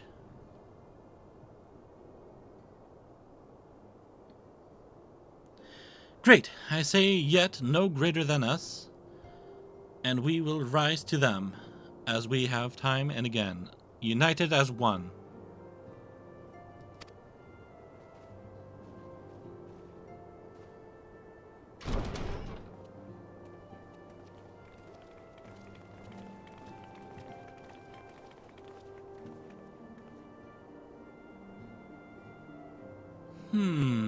There must be some way I can... Wait! That area is said to be rich in minerals. Maybe I should ask Flamin to teach me the basics of mining, too.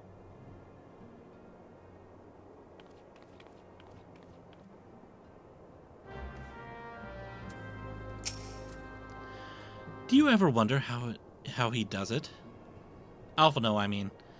It was almost predictable that he would that he should appear with an emissary of the Adventurers Guild mere moments after I had expressed the need to forge ties between our organizations. Truly, his sense of timing rivals even your own. Setting such mysteries aside for the present, I have a task for you. I would like you to deliver these documents to Slafborn. They concern our forthcoming move. Do take care on the road and represent us well, Byrnjolf.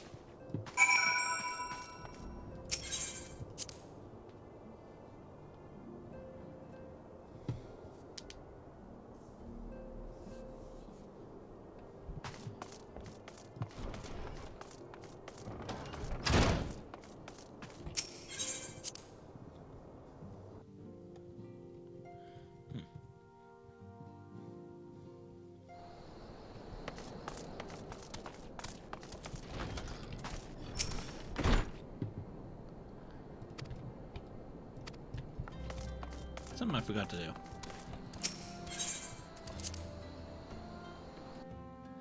Just wanted to see if anyone has something to say. Oh, well, actually. The nerve of some petitioners, engaging us as if we were a band of common mercenaries. I should be glad to refuse them, all without a second thought. How she has grown since last we spoke. She puts me to shame with her accomplishments, and for that I am full glad.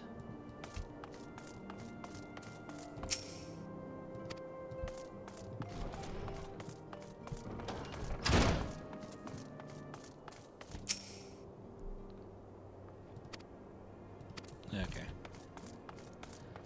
I don't think anyone else has anything new to say. It's just that we have Flamin now.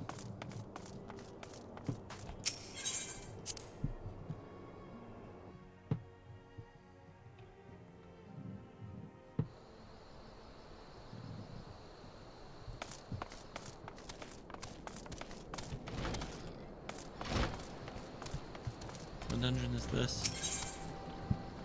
Ah, right.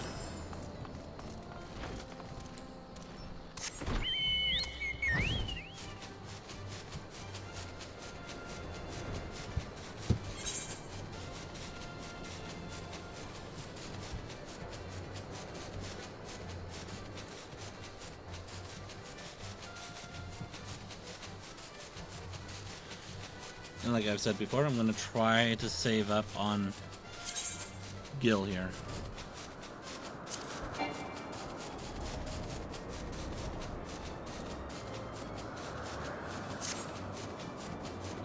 I don't want to go spending a whole bunch. I don't want to go spending a whole bunch of it while traveling. And I don't want to end up using the my FCU's boosts or buffs or what are they called? Actions. I know I can buy some more, but I don't know how you end up getting more of those. So, well, more of the money to buy those. So I think this is what we have for cash when it comes to buying actions.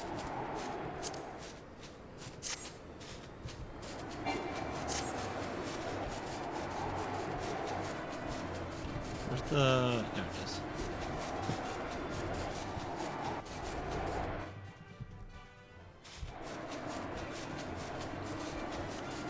Uh-oh. We have a quest here.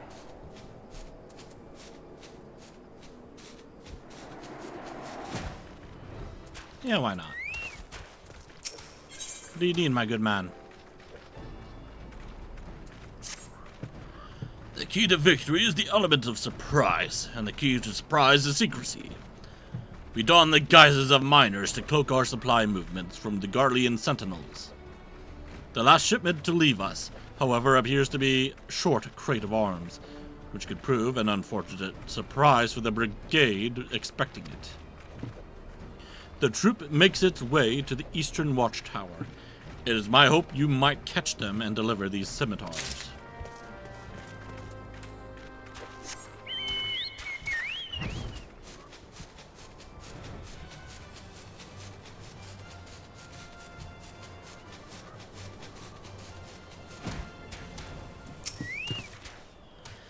As you can plainly see, we are miners hauling a load of ore, and haven't the time for small talk.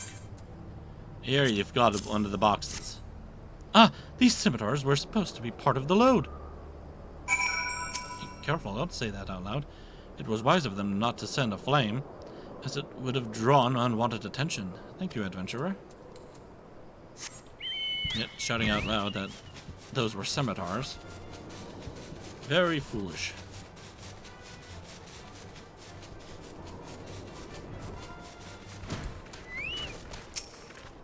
I am relieved you have returned safely to us, and that the weapons will reach their destination unhindered. Movements to and around the borderlands of Thanaland fall under constant scrutiny. One misstep could spark a fire that will consume all the realm.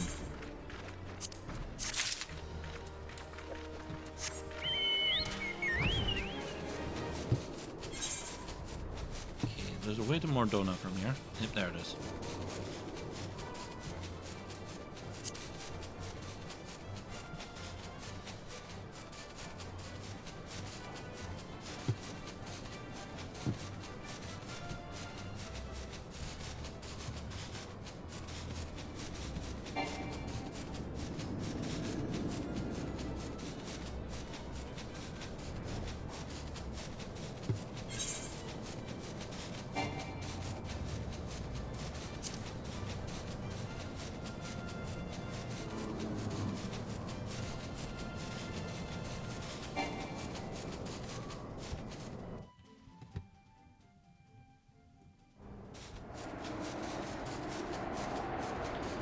And right over here was something I wanted to show you guys. Just a guy sitting indolent Imperial. Huh? Oh, great, an adventurer. I know what you're thinking, but I'm not looking to pick a fight. I didn't even want to join the Imperial Army. But Ma, she said to me, you won't never make nothing of yourself fiddling with cards all day. Why can't you be a real man like your pa? Few arguments later, and next thing I knew, I was being fitted for an Imperial uniform. If you leave me be, I promise I won't hurt anyone. I'd sooner fight with my cards than with my fists. You know, I could probably give you some, like, change of clothes, and you can come with me to Revenant's Stall.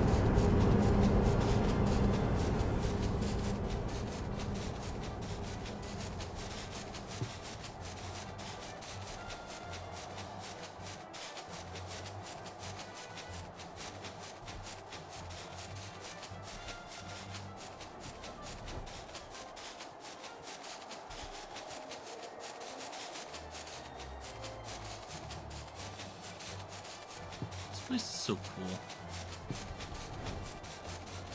I wish there could be more added to it. Okay, so that's for the Crystal Tower raids. These are just going to be upgrades for dungeons. Well, I mean the unlocks for the harder mode dungeons. Wait a minute, who are... No, never mind. I thought that was somebody from the Waking Sands, but no. I was told to expect a scion, but I didn't expect it to be you. It has been far too long, Byrnjolf. You have something for me, yes?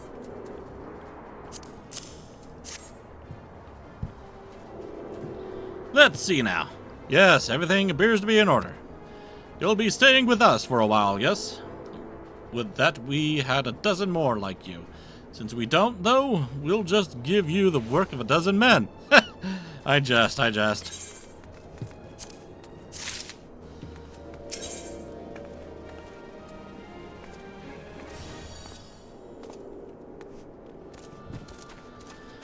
That's where you meet Jesse, and then you can upgrade your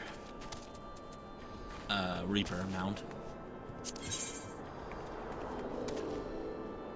Ooh, a minion.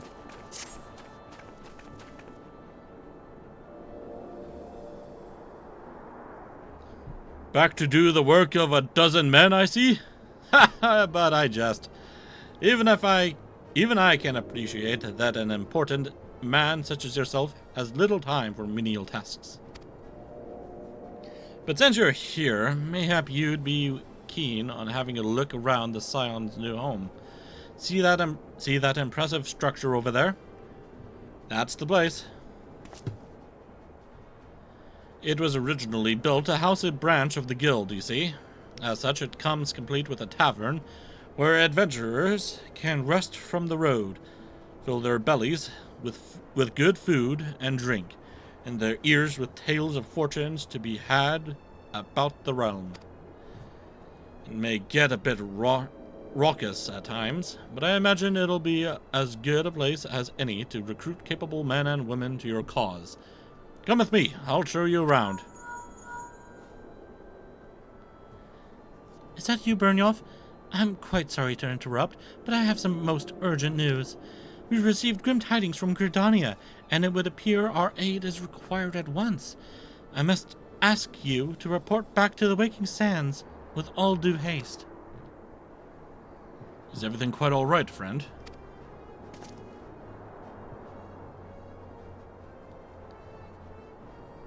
I can't say I'm privy to the details, but it would appear this is no time for a leisurely tour. But no worries. You can rest assured that I'll see to all necessary arrangements. Pray return any time after you've seen to your more pressing matters.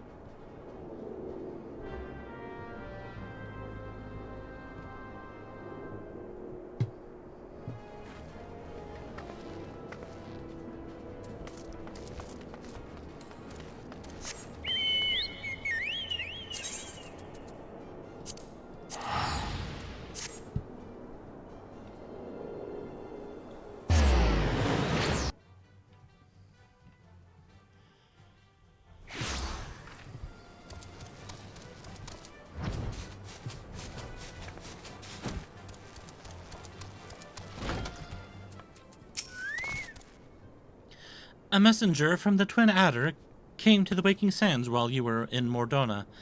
I wasn't privy to his conversation with the Antecedent, but I did see the look on her face after he took his leave. Something is definitely amiss. Could it be that the Ixal have summoned Garuda again? Or mayhap Imperial forces have been sighted within the Shroud? Well, whatever it may be, it's absolutely certain it's nothing you can't handle. Now go and ask the Antecedent if there's anything you can do.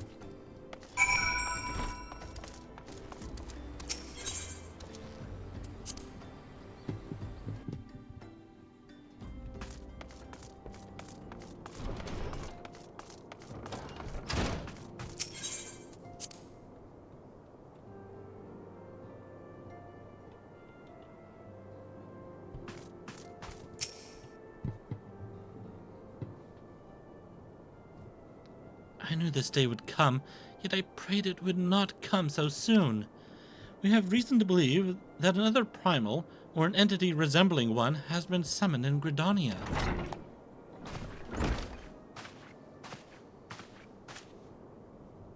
Thine arrival is customarily timely, Byrnjolf. The etheric waves leave little room for doubt. Thy talents will be needed ere long. If there be truth in my suspicions, 'tis a familiar foe we face, though one quite unlike the Lady of the Vortex. We dare not draw conclusions without evidence, but as Urianger says, the readings bear a strong resemblance to ones observed more than 5 years ago. Though I had hoped the Moggles guard beyond such follies. Suffice it to say, this disturbance warrants a full investigation. Thy presence hath been requested by Commander Huluax. Close enough. He awaiteth thee at the Adder's Nest. Pray hasten to Gridania, Byrnjolf. Ida and Papalimo will rendezvous with you there. May you walk in the light of the crystal.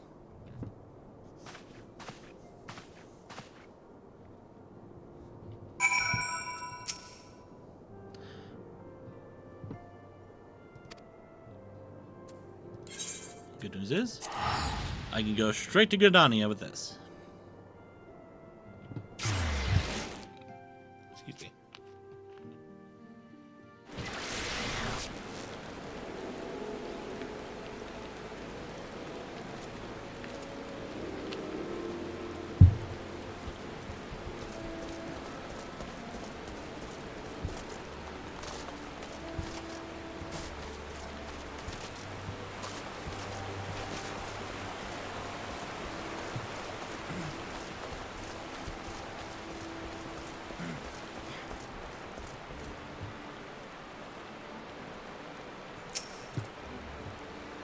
A pleasure to see you as well as always, Byrnjolf. Thank you for answering my summons.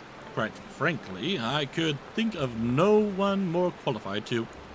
but we're getting ahead of ourselves. Allow me to explain.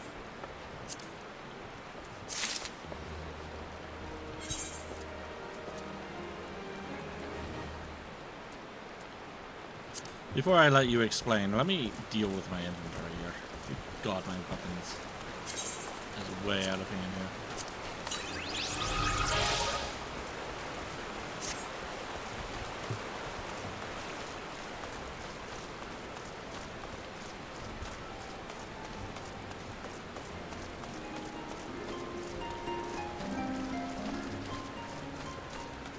Ah. There's Thal doing his music.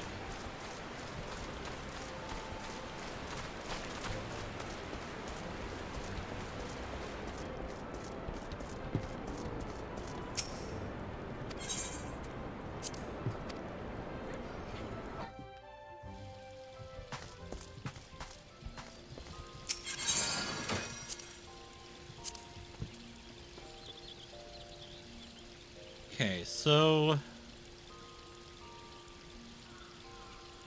let me see here. Oops. Just put them in there.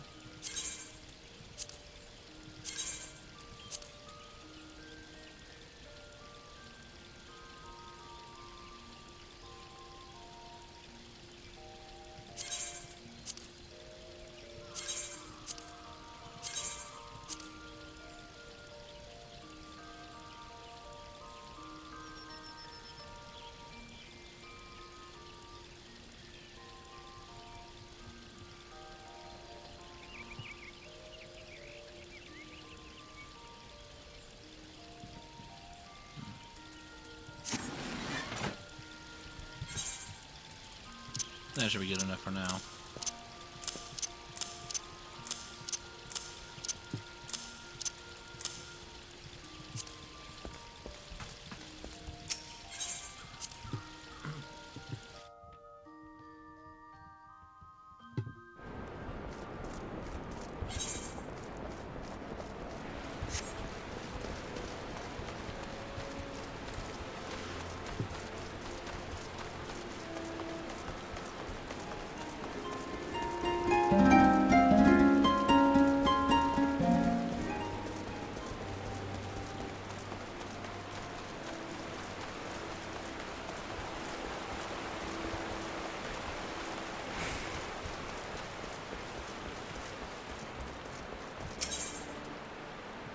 Hail to the king, Cabot! Not long ago, the Mughal Kuplo Kop visited the Adder's Nest to request an audience with the Elder Seedseer. He spoke of an imminent threat to all Mughal kind, one which would imperil the entire Trollswood if left unchecked.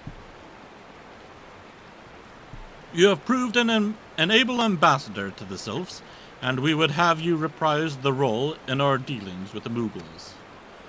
The rest you should hear from Kuplo Kop himself. He awaits you with the Elder Seedseer at the Lotus Stand.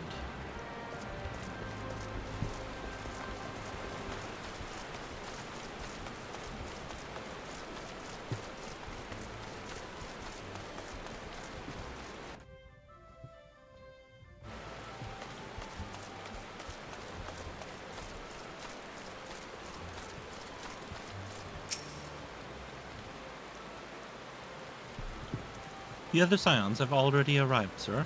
May I show you in?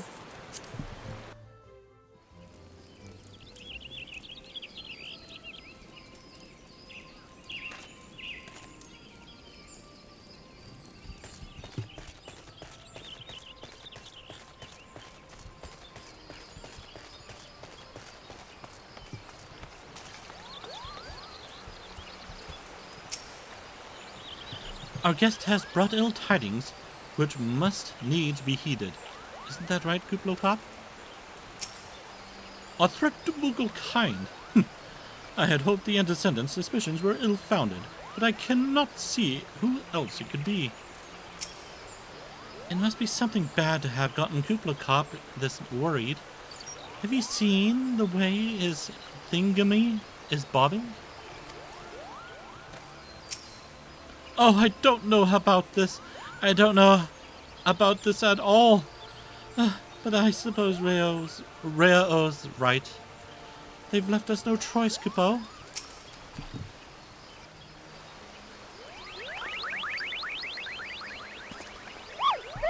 Please, you have to stop them. But you mustn't kill them. They're not bad, Muggles, Kupo. They're just misguided. A gentle, no, firm thrashing is in order. Yes, but no. Calm yourself, Kuplo Cop. Can you not see that he hasn't the faintest idea what you're talking about? Be quiet this instant. Pray forgive his witless outburst, sister. Most grateful am I that you have come, Byrnjolf, and upon such short notice. Truly, Gridania could not wish for a more stalwart ally.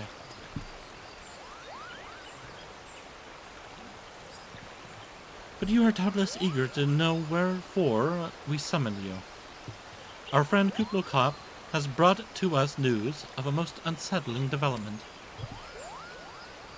It would seem that good King Mogglmog XII has returned to Eorzea. A curious thing to hear, I know. Truth to tell, I myself cannot say for sure if he is a genuine figure from history or some manifestation of Moogle mythology. Kuplo here would make me believe the former. Once upon a time, we Moogle served the gods in the heavens. It was quite nice up there, unspeakably beautiful, unimaginably spacious, and with a literally endless supply of wine, Kupo. In spite of this, or possibly because of the last part, the gods eventually became discontented and started squabbling, which made life jolly difficult for the poor Moogles. So good King Mogglmog XII, may his glorious name live forever, decreed that the time had come to leave Kupo. The realm of man would suffice, he said, so all the Moogles should live there instead. Unfortunately, the two realms were so far apart that we couldn't safely fly down. But good King Mogglmog XII, may his miraculous foresight ever be praised, knew exactly what to do, Kupo. He had a rope, you see, the longest one ever woven. This he nobly held while his subjects climbed all the way down to the world below. And that is how we Moogles came to this land, Kupo. All of us, except good King Mogglmog XII, may his courageous sacrifice never be forgotten. He alone would remain in the heavens so that Moogle kind might at last know peace. Except that he has not remained in the heavens, from what I understand, that being your reason for contacting us, yes? I'll bet he tied the rope to something. Good thinking, and remind me again what the problem it was with him returning to Eorzea. The problem either lies in the fact that he was summoned.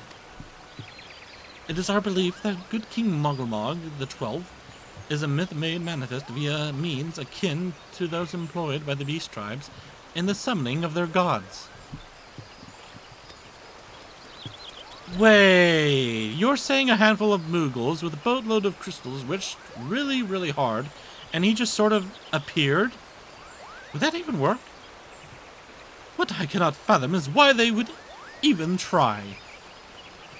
With Garuda humbled and the ultimate weapon destroyed, what new threat could have prompted them to take so drastic a measure? Might that not in itself be the answer? Twice in the last half-decade, Eorzea has been brought unto the very brink of destruction, only to be spared at the last by the heroics of a chosen few. To you who braved those tempests and survived by virtue of your own strength, this latest period of peace will doubtless seem a welcome respite. But to those who had not the power to defend themselves, who were spared only by another's grace, this is merely the calm before the storm.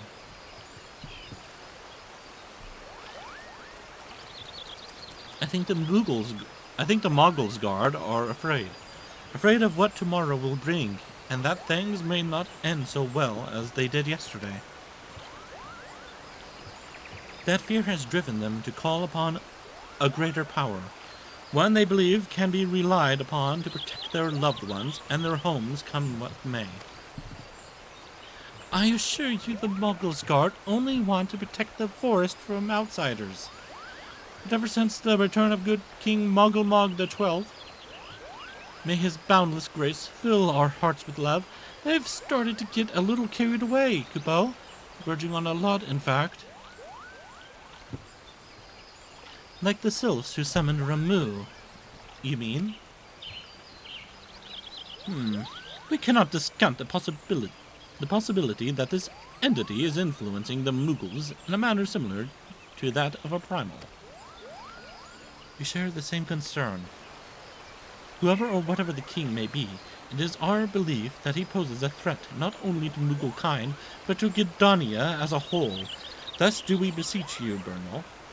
Confront good King Mogulmog XII and drive him from our midst.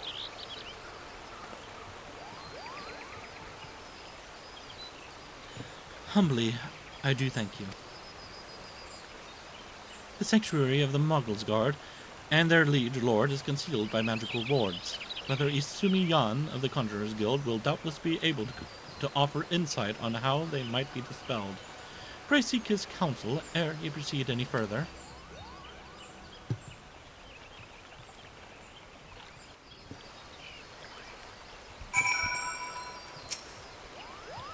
Remember, no killing, Kupo. A sound thrashing will more than suffice. Oh dear, oh dear. If you are to confront good King Mogulmog XII, you must needs find a way to defeat the magical defenses. Okay. My sister is right, Byrnjolf. For the Mughals' sakes, and our own, banish the king from the Troll's Wood. Alright, geez, I gotcha.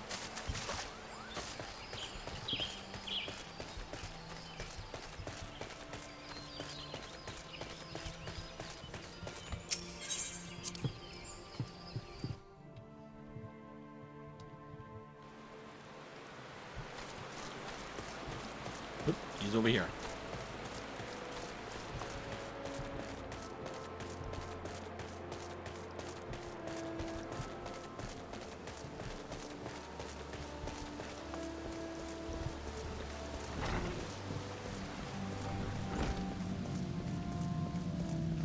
Master, I have returned. But not as conjurer or white mage. Welcome, Byrnjolf. Welcome. That you should be the one to face good King Mogulmog XII is of great comfort to me and to the elementals both. As I am sure you know, the Mughals are not by their nature a warlike race. Yet, should the king be suffered to remain, it is like that his influence will bring about a change in them. Thus does it behoove us to defeat him quickly, before any lasting damage is done. Make whatever preparations you deem necessary and inform me when you are ready to seek the king. They are done. Let's talk.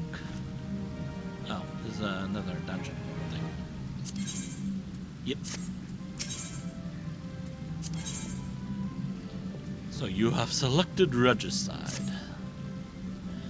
The ward's barring access to the king's sanctuary can only be nullified through the use of enchanted keystones, the self-same method employed 5 years ago when first the king was summoned to Eorzea. Same method when the first king was summoned. So he was summoned before? Is that what I'm hearing here? I thought this was the first time. It was with great regret that we were forced to sanction the slaying of the Guardians, who then held the keystones, for none were in our possession at the time. By the grace of the elementals, however, we have been spared that burden on this occasion. Guplo Kopp confided in me that he had been entrusted with a set of keystones by the Mongols Guard themselves. Yet wishing not to betray their confidence, he begged me to find some other means to gain entry to the king's sanctum. Alas, I have been unable to do so, and dare not labor on any longer, for fear that the Mughals might succumb to the corrupting influence of their liege lord. We must needs have Kublai Kop's keystones, Byrnjolf. Pray go to him and beg his assistance.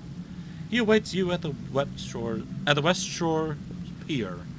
Impress upon him our great need, and I am certain he will yield.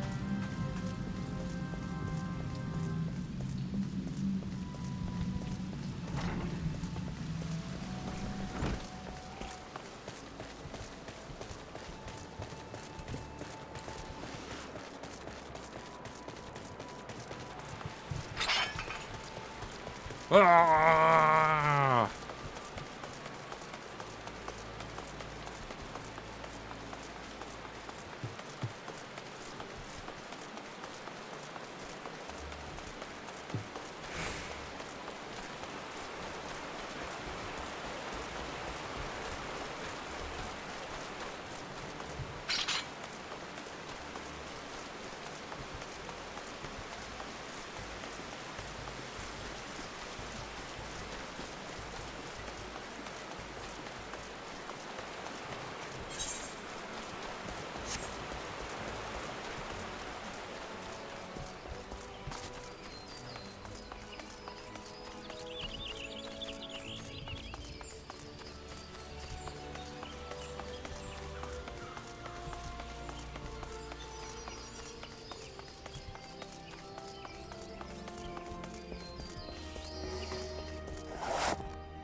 Is that? I wonder if that's Zion.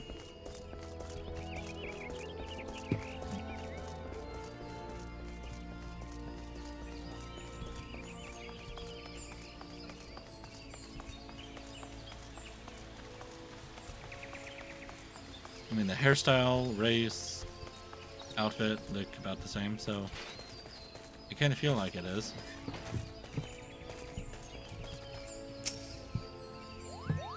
So, how will you do it, Kupo? Oh, he told you about that. Well, if there truly is no other way, I'll do it, Kupo. Take the ferry to Sweet Bloom Pier. I'll go on ahead. I need your services, my friend.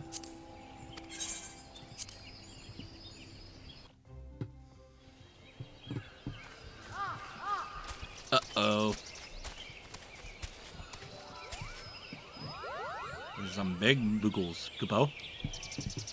Don't you dare lie to me, Kupo! I know what you're planning, and I won't allow it! Open your eyes, Kupo. The king will never be satisfied, no matter how many crystals you bring him.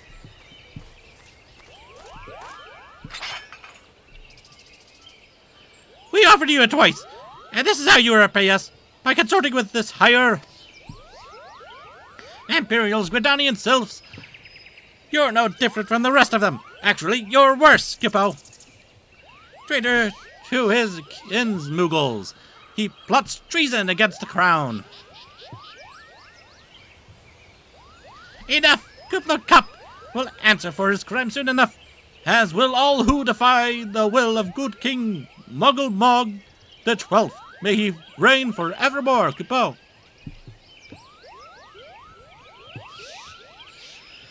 My throat. The king is planning to purge the Troll's wood of his enemies, Kupo. We've got to stop him before it's too late.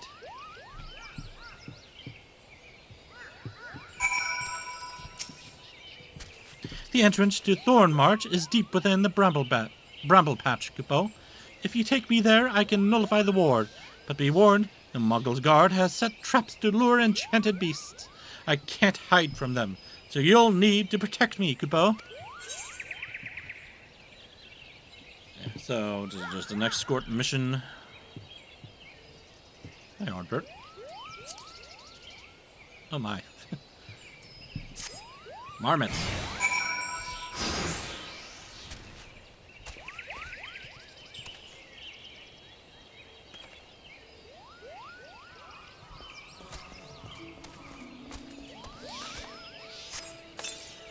Come on, Kuplo Cop.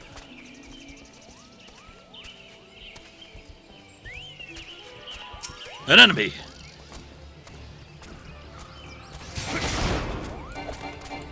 I'll make me set Mario up on you. He'll eat you and grow very big.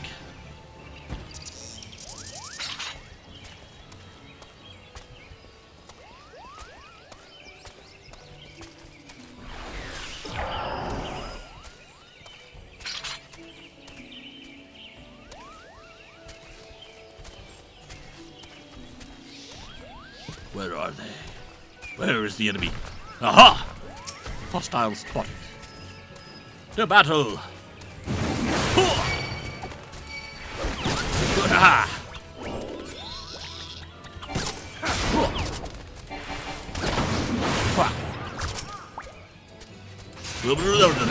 There we go. Oh no! We have 2 more enemies up here. Mash! Mash!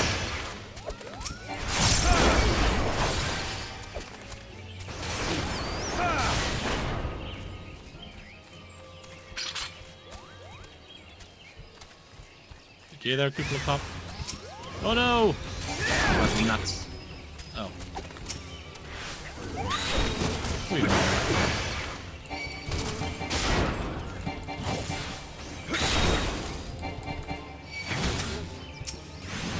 Leave my friend alone!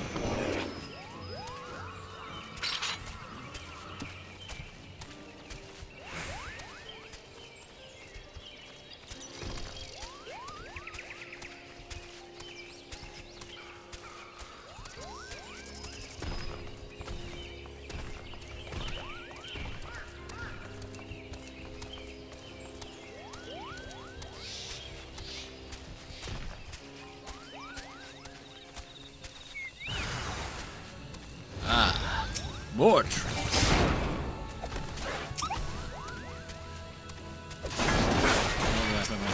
All the way over there.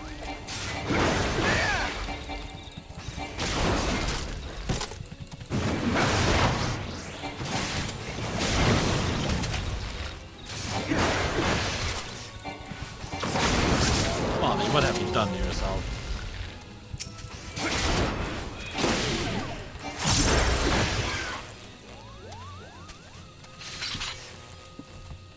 Poor Bobby.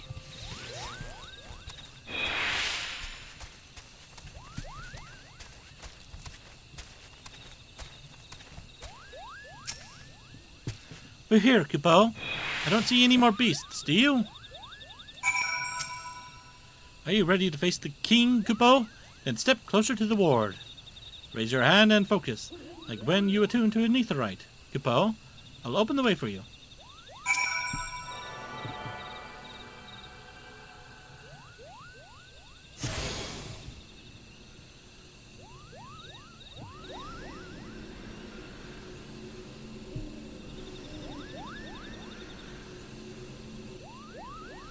The rest is up to you, Kupo.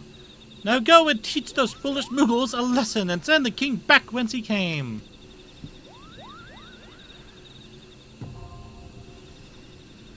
Or March Horde, now accessible.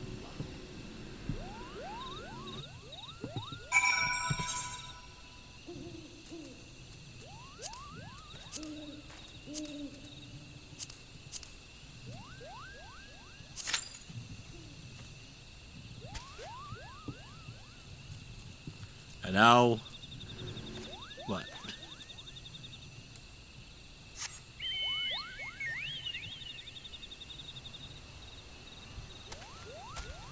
It'd be funny if I could do emotes on my Chocobo, but I can't. I can't even sit down with my Chocobo.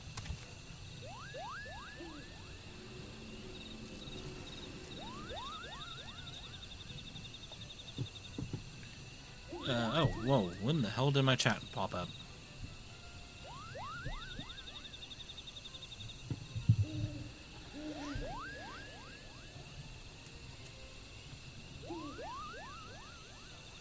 Okay, well, I guess I'll mute my mic for a little bit here.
Well, that didn't take too long, at least.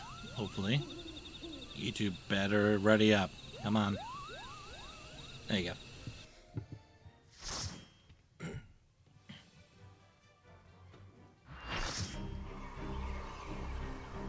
Bum, bum, bum, bum, bum, bum. Ah, look at that little guy. Swinging with his cane.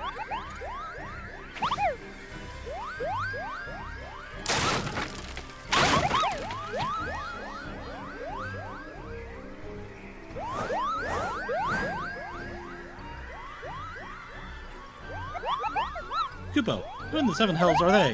Meddling adventurers, I'd wager. Monk's Guard, to arms! Defend the king, Kupo! So cute. Feels so bad having to beat them up.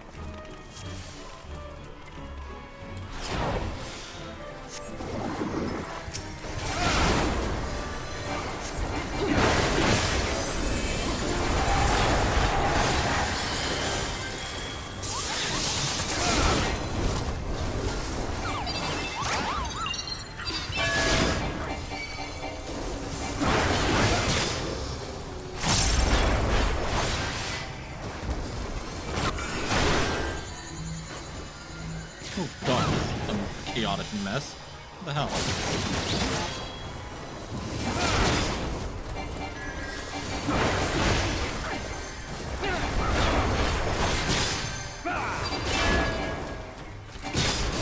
Wait, did I not? I thought I did.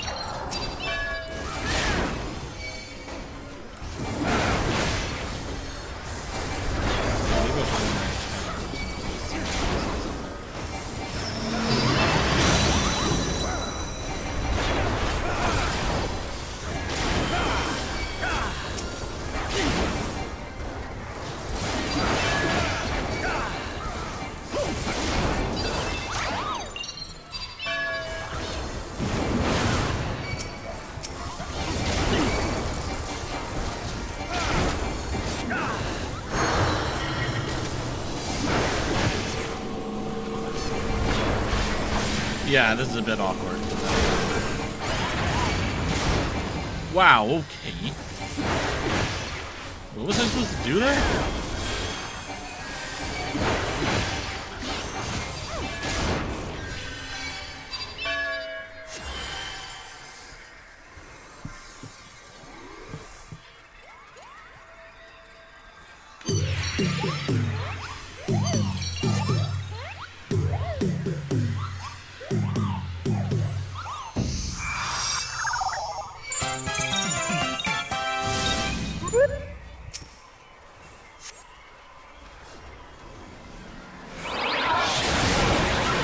Ow!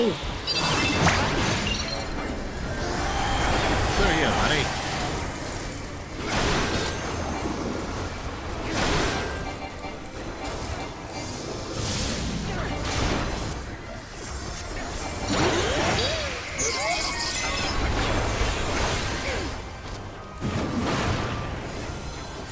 Oh, okay, I can't hurt them.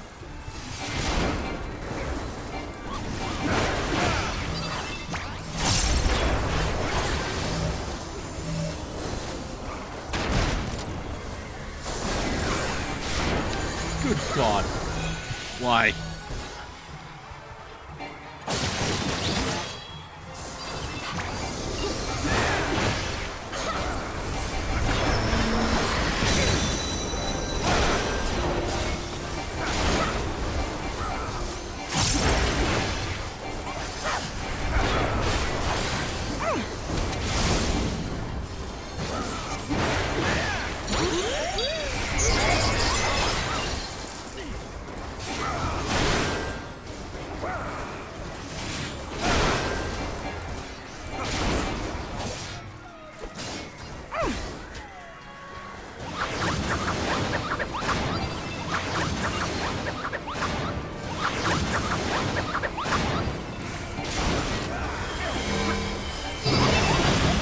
Whoa, okay, is that a runaway?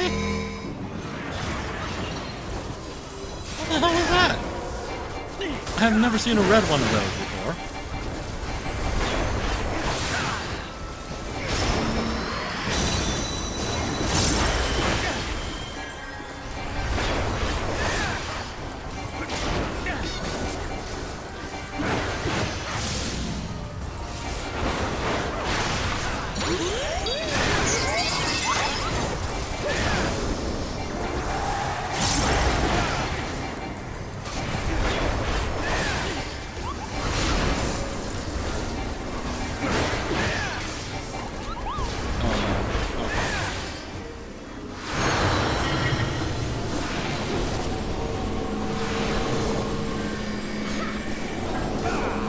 This little movie.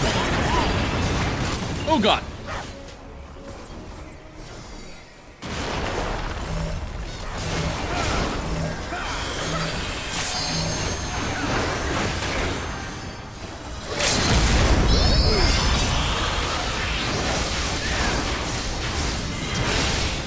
The king is dead.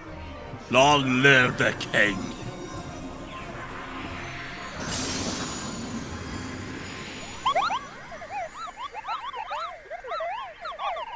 Okay, go no. Oh fuck, what do we do? Ah!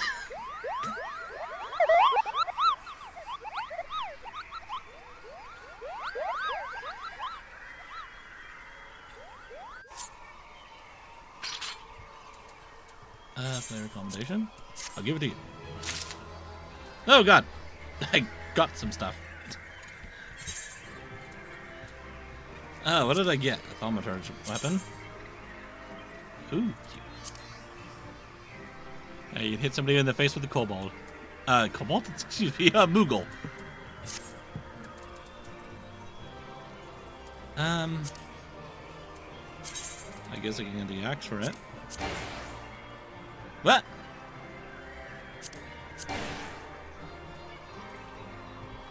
Oh.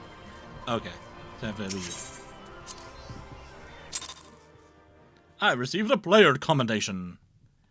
How cute. You did it, Gibbo! You did it! Good King Mugglemog the 12th, may his mighty soul rest in peace, is no more.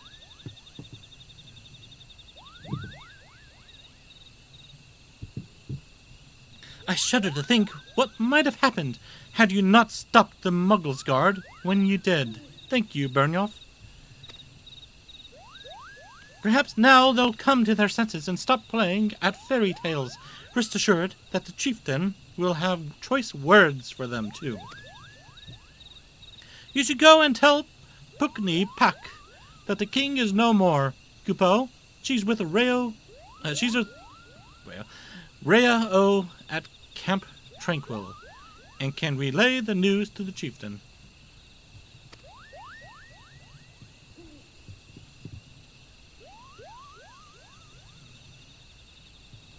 And that is what I shall do after I deal with this. What'd I get? What does this look like? It has a little crown on the top. Oh, it has a little Moogle thing right there, too. Oh, it's an angry Moogle. Look at him. It's like, grrr. It's a nice axe.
Do you have anything to say?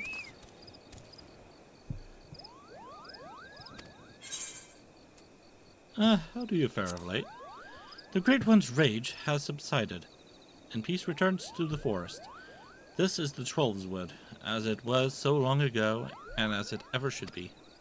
And yet for as long as we live here under the elemental's auspices, we must keep our ears and hearts open to the whisperings of the trees, incur their ire, and our lives are as good as forfeit.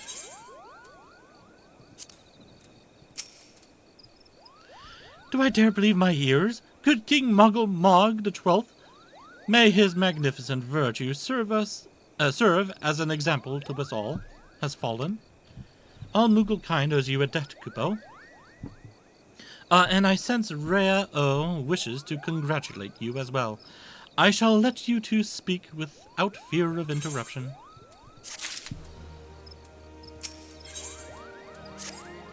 Your bravery in service to the Trollswood and her Moogles shall not be forgotten, Byrnjolf. My sister will doubtless wish to hear the tale of this great victory from the mouth of the man responsible. Pray return to the Lotus Stand and treat her to a full account of the day's events, while the details are yet fresh in your mind.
There's a couple things I want to have a bit of a look at while I'm here.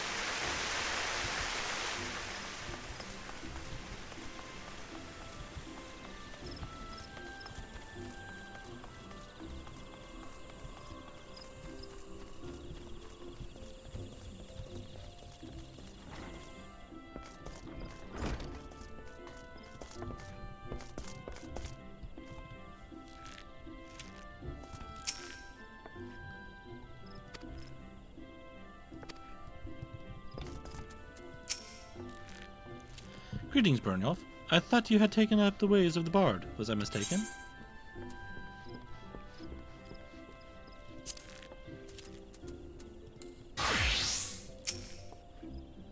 Byrnjolf the bard in the flesh. You cut a dashing figure. Tell me, what brings you here today? Affairs the guild.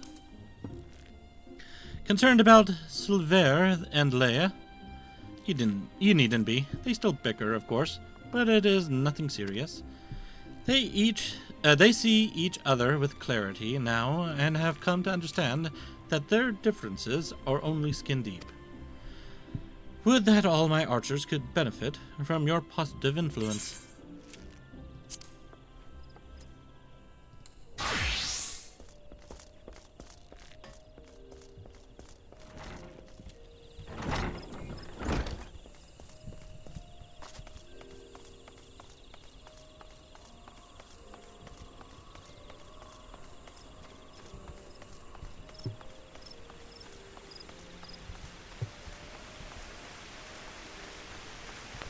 Now I want to see what the...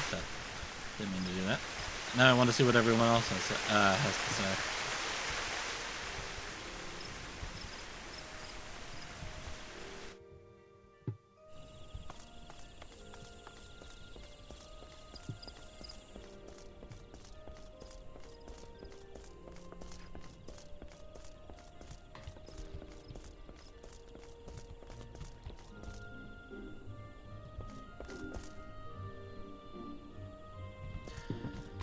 I really do feel like that, sir.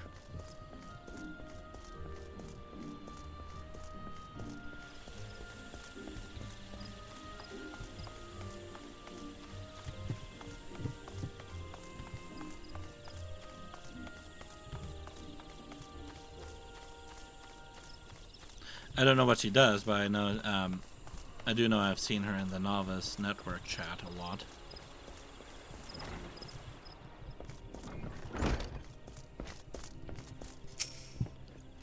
You continue to grow. You continue to go from strength to strength, Byrnjolf. I should very much like to witness how your skills have evolved.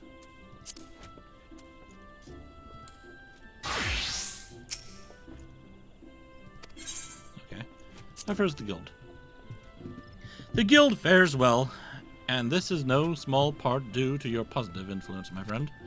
Those guild members who had the chance to cross lances with you went on to improve in leaps and bounds. Even those who but caught a glimpse of you in action showed remarkable gains in skill and spirit. As you have been an inspiration to them, so too will they become an inspiration to those who follow, and so the cycle continues. As the master of this guild, I count my blessings that fate has seen fit to guide your steps to us.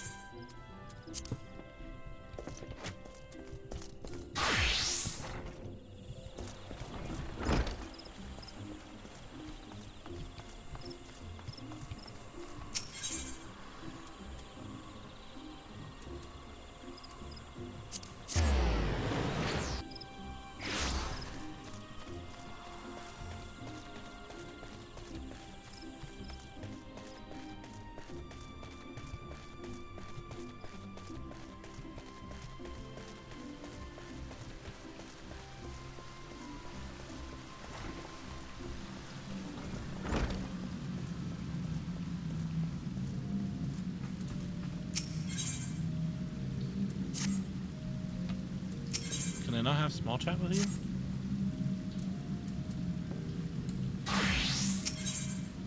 No, I can't. Huh, weird.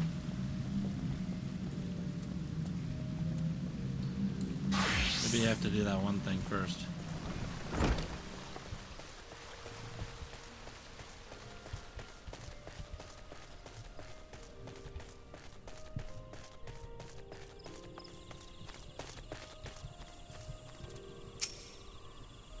The Elder Seedseer is expecting you, sir. May I show you in? You may.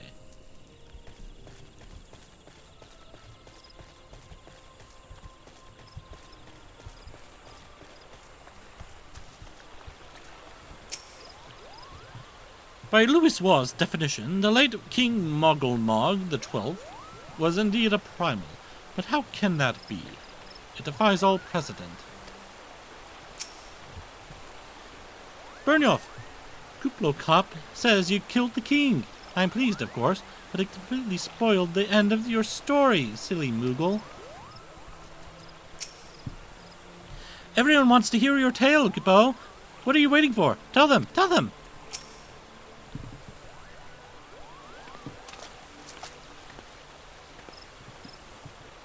Byrnjolf, you are returned to us unharmed and victorious. Thus have I two reasons to be glad.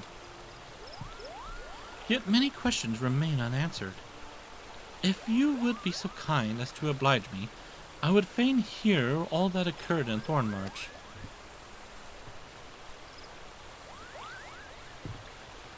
And it is as we feared. The king really is a primal? He really isn't, is he? I mean, the Moogles don't worship him, for one thing.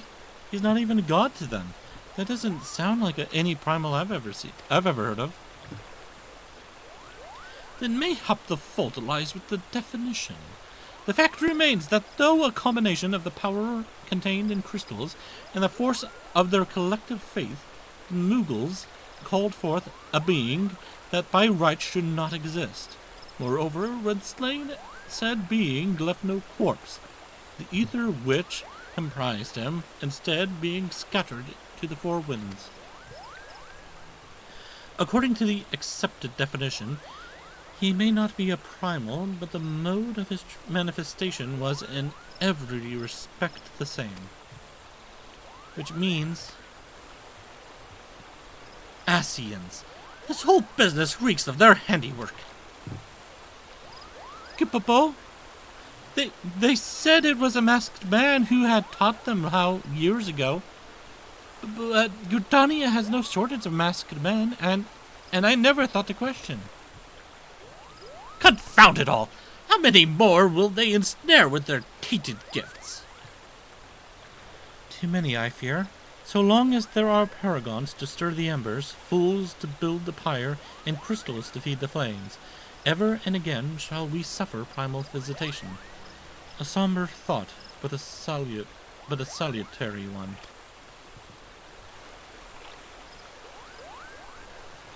My heartfelt thanks, Byrnjolf. Already the information you have provided has proven invaluable. The Grand Serpent Marshal and I have much to discuss. Oh, before you do, my lady, I was hoping we might finish discussing the other matter. The matter of which you speak has even now been settled. The Scions shall not want for support. We shall be glad to send additional supplies to Revenant's Toll. We knew we could count on you, my lady. Well, Ida and I remain to discuss the particulars of our arrangement with the Elder Seedseer. Mayhap you could return to the Waking Sands and apprise the Antecedent of all that has transpired.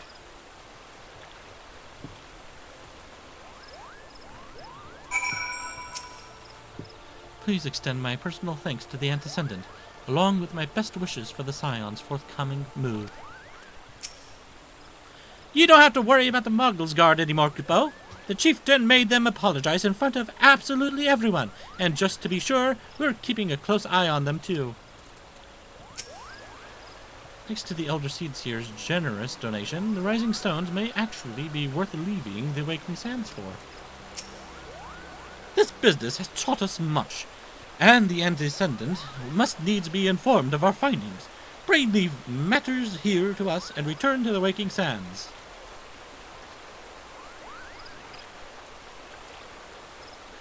Very well then. I shall return to the Waking Sands.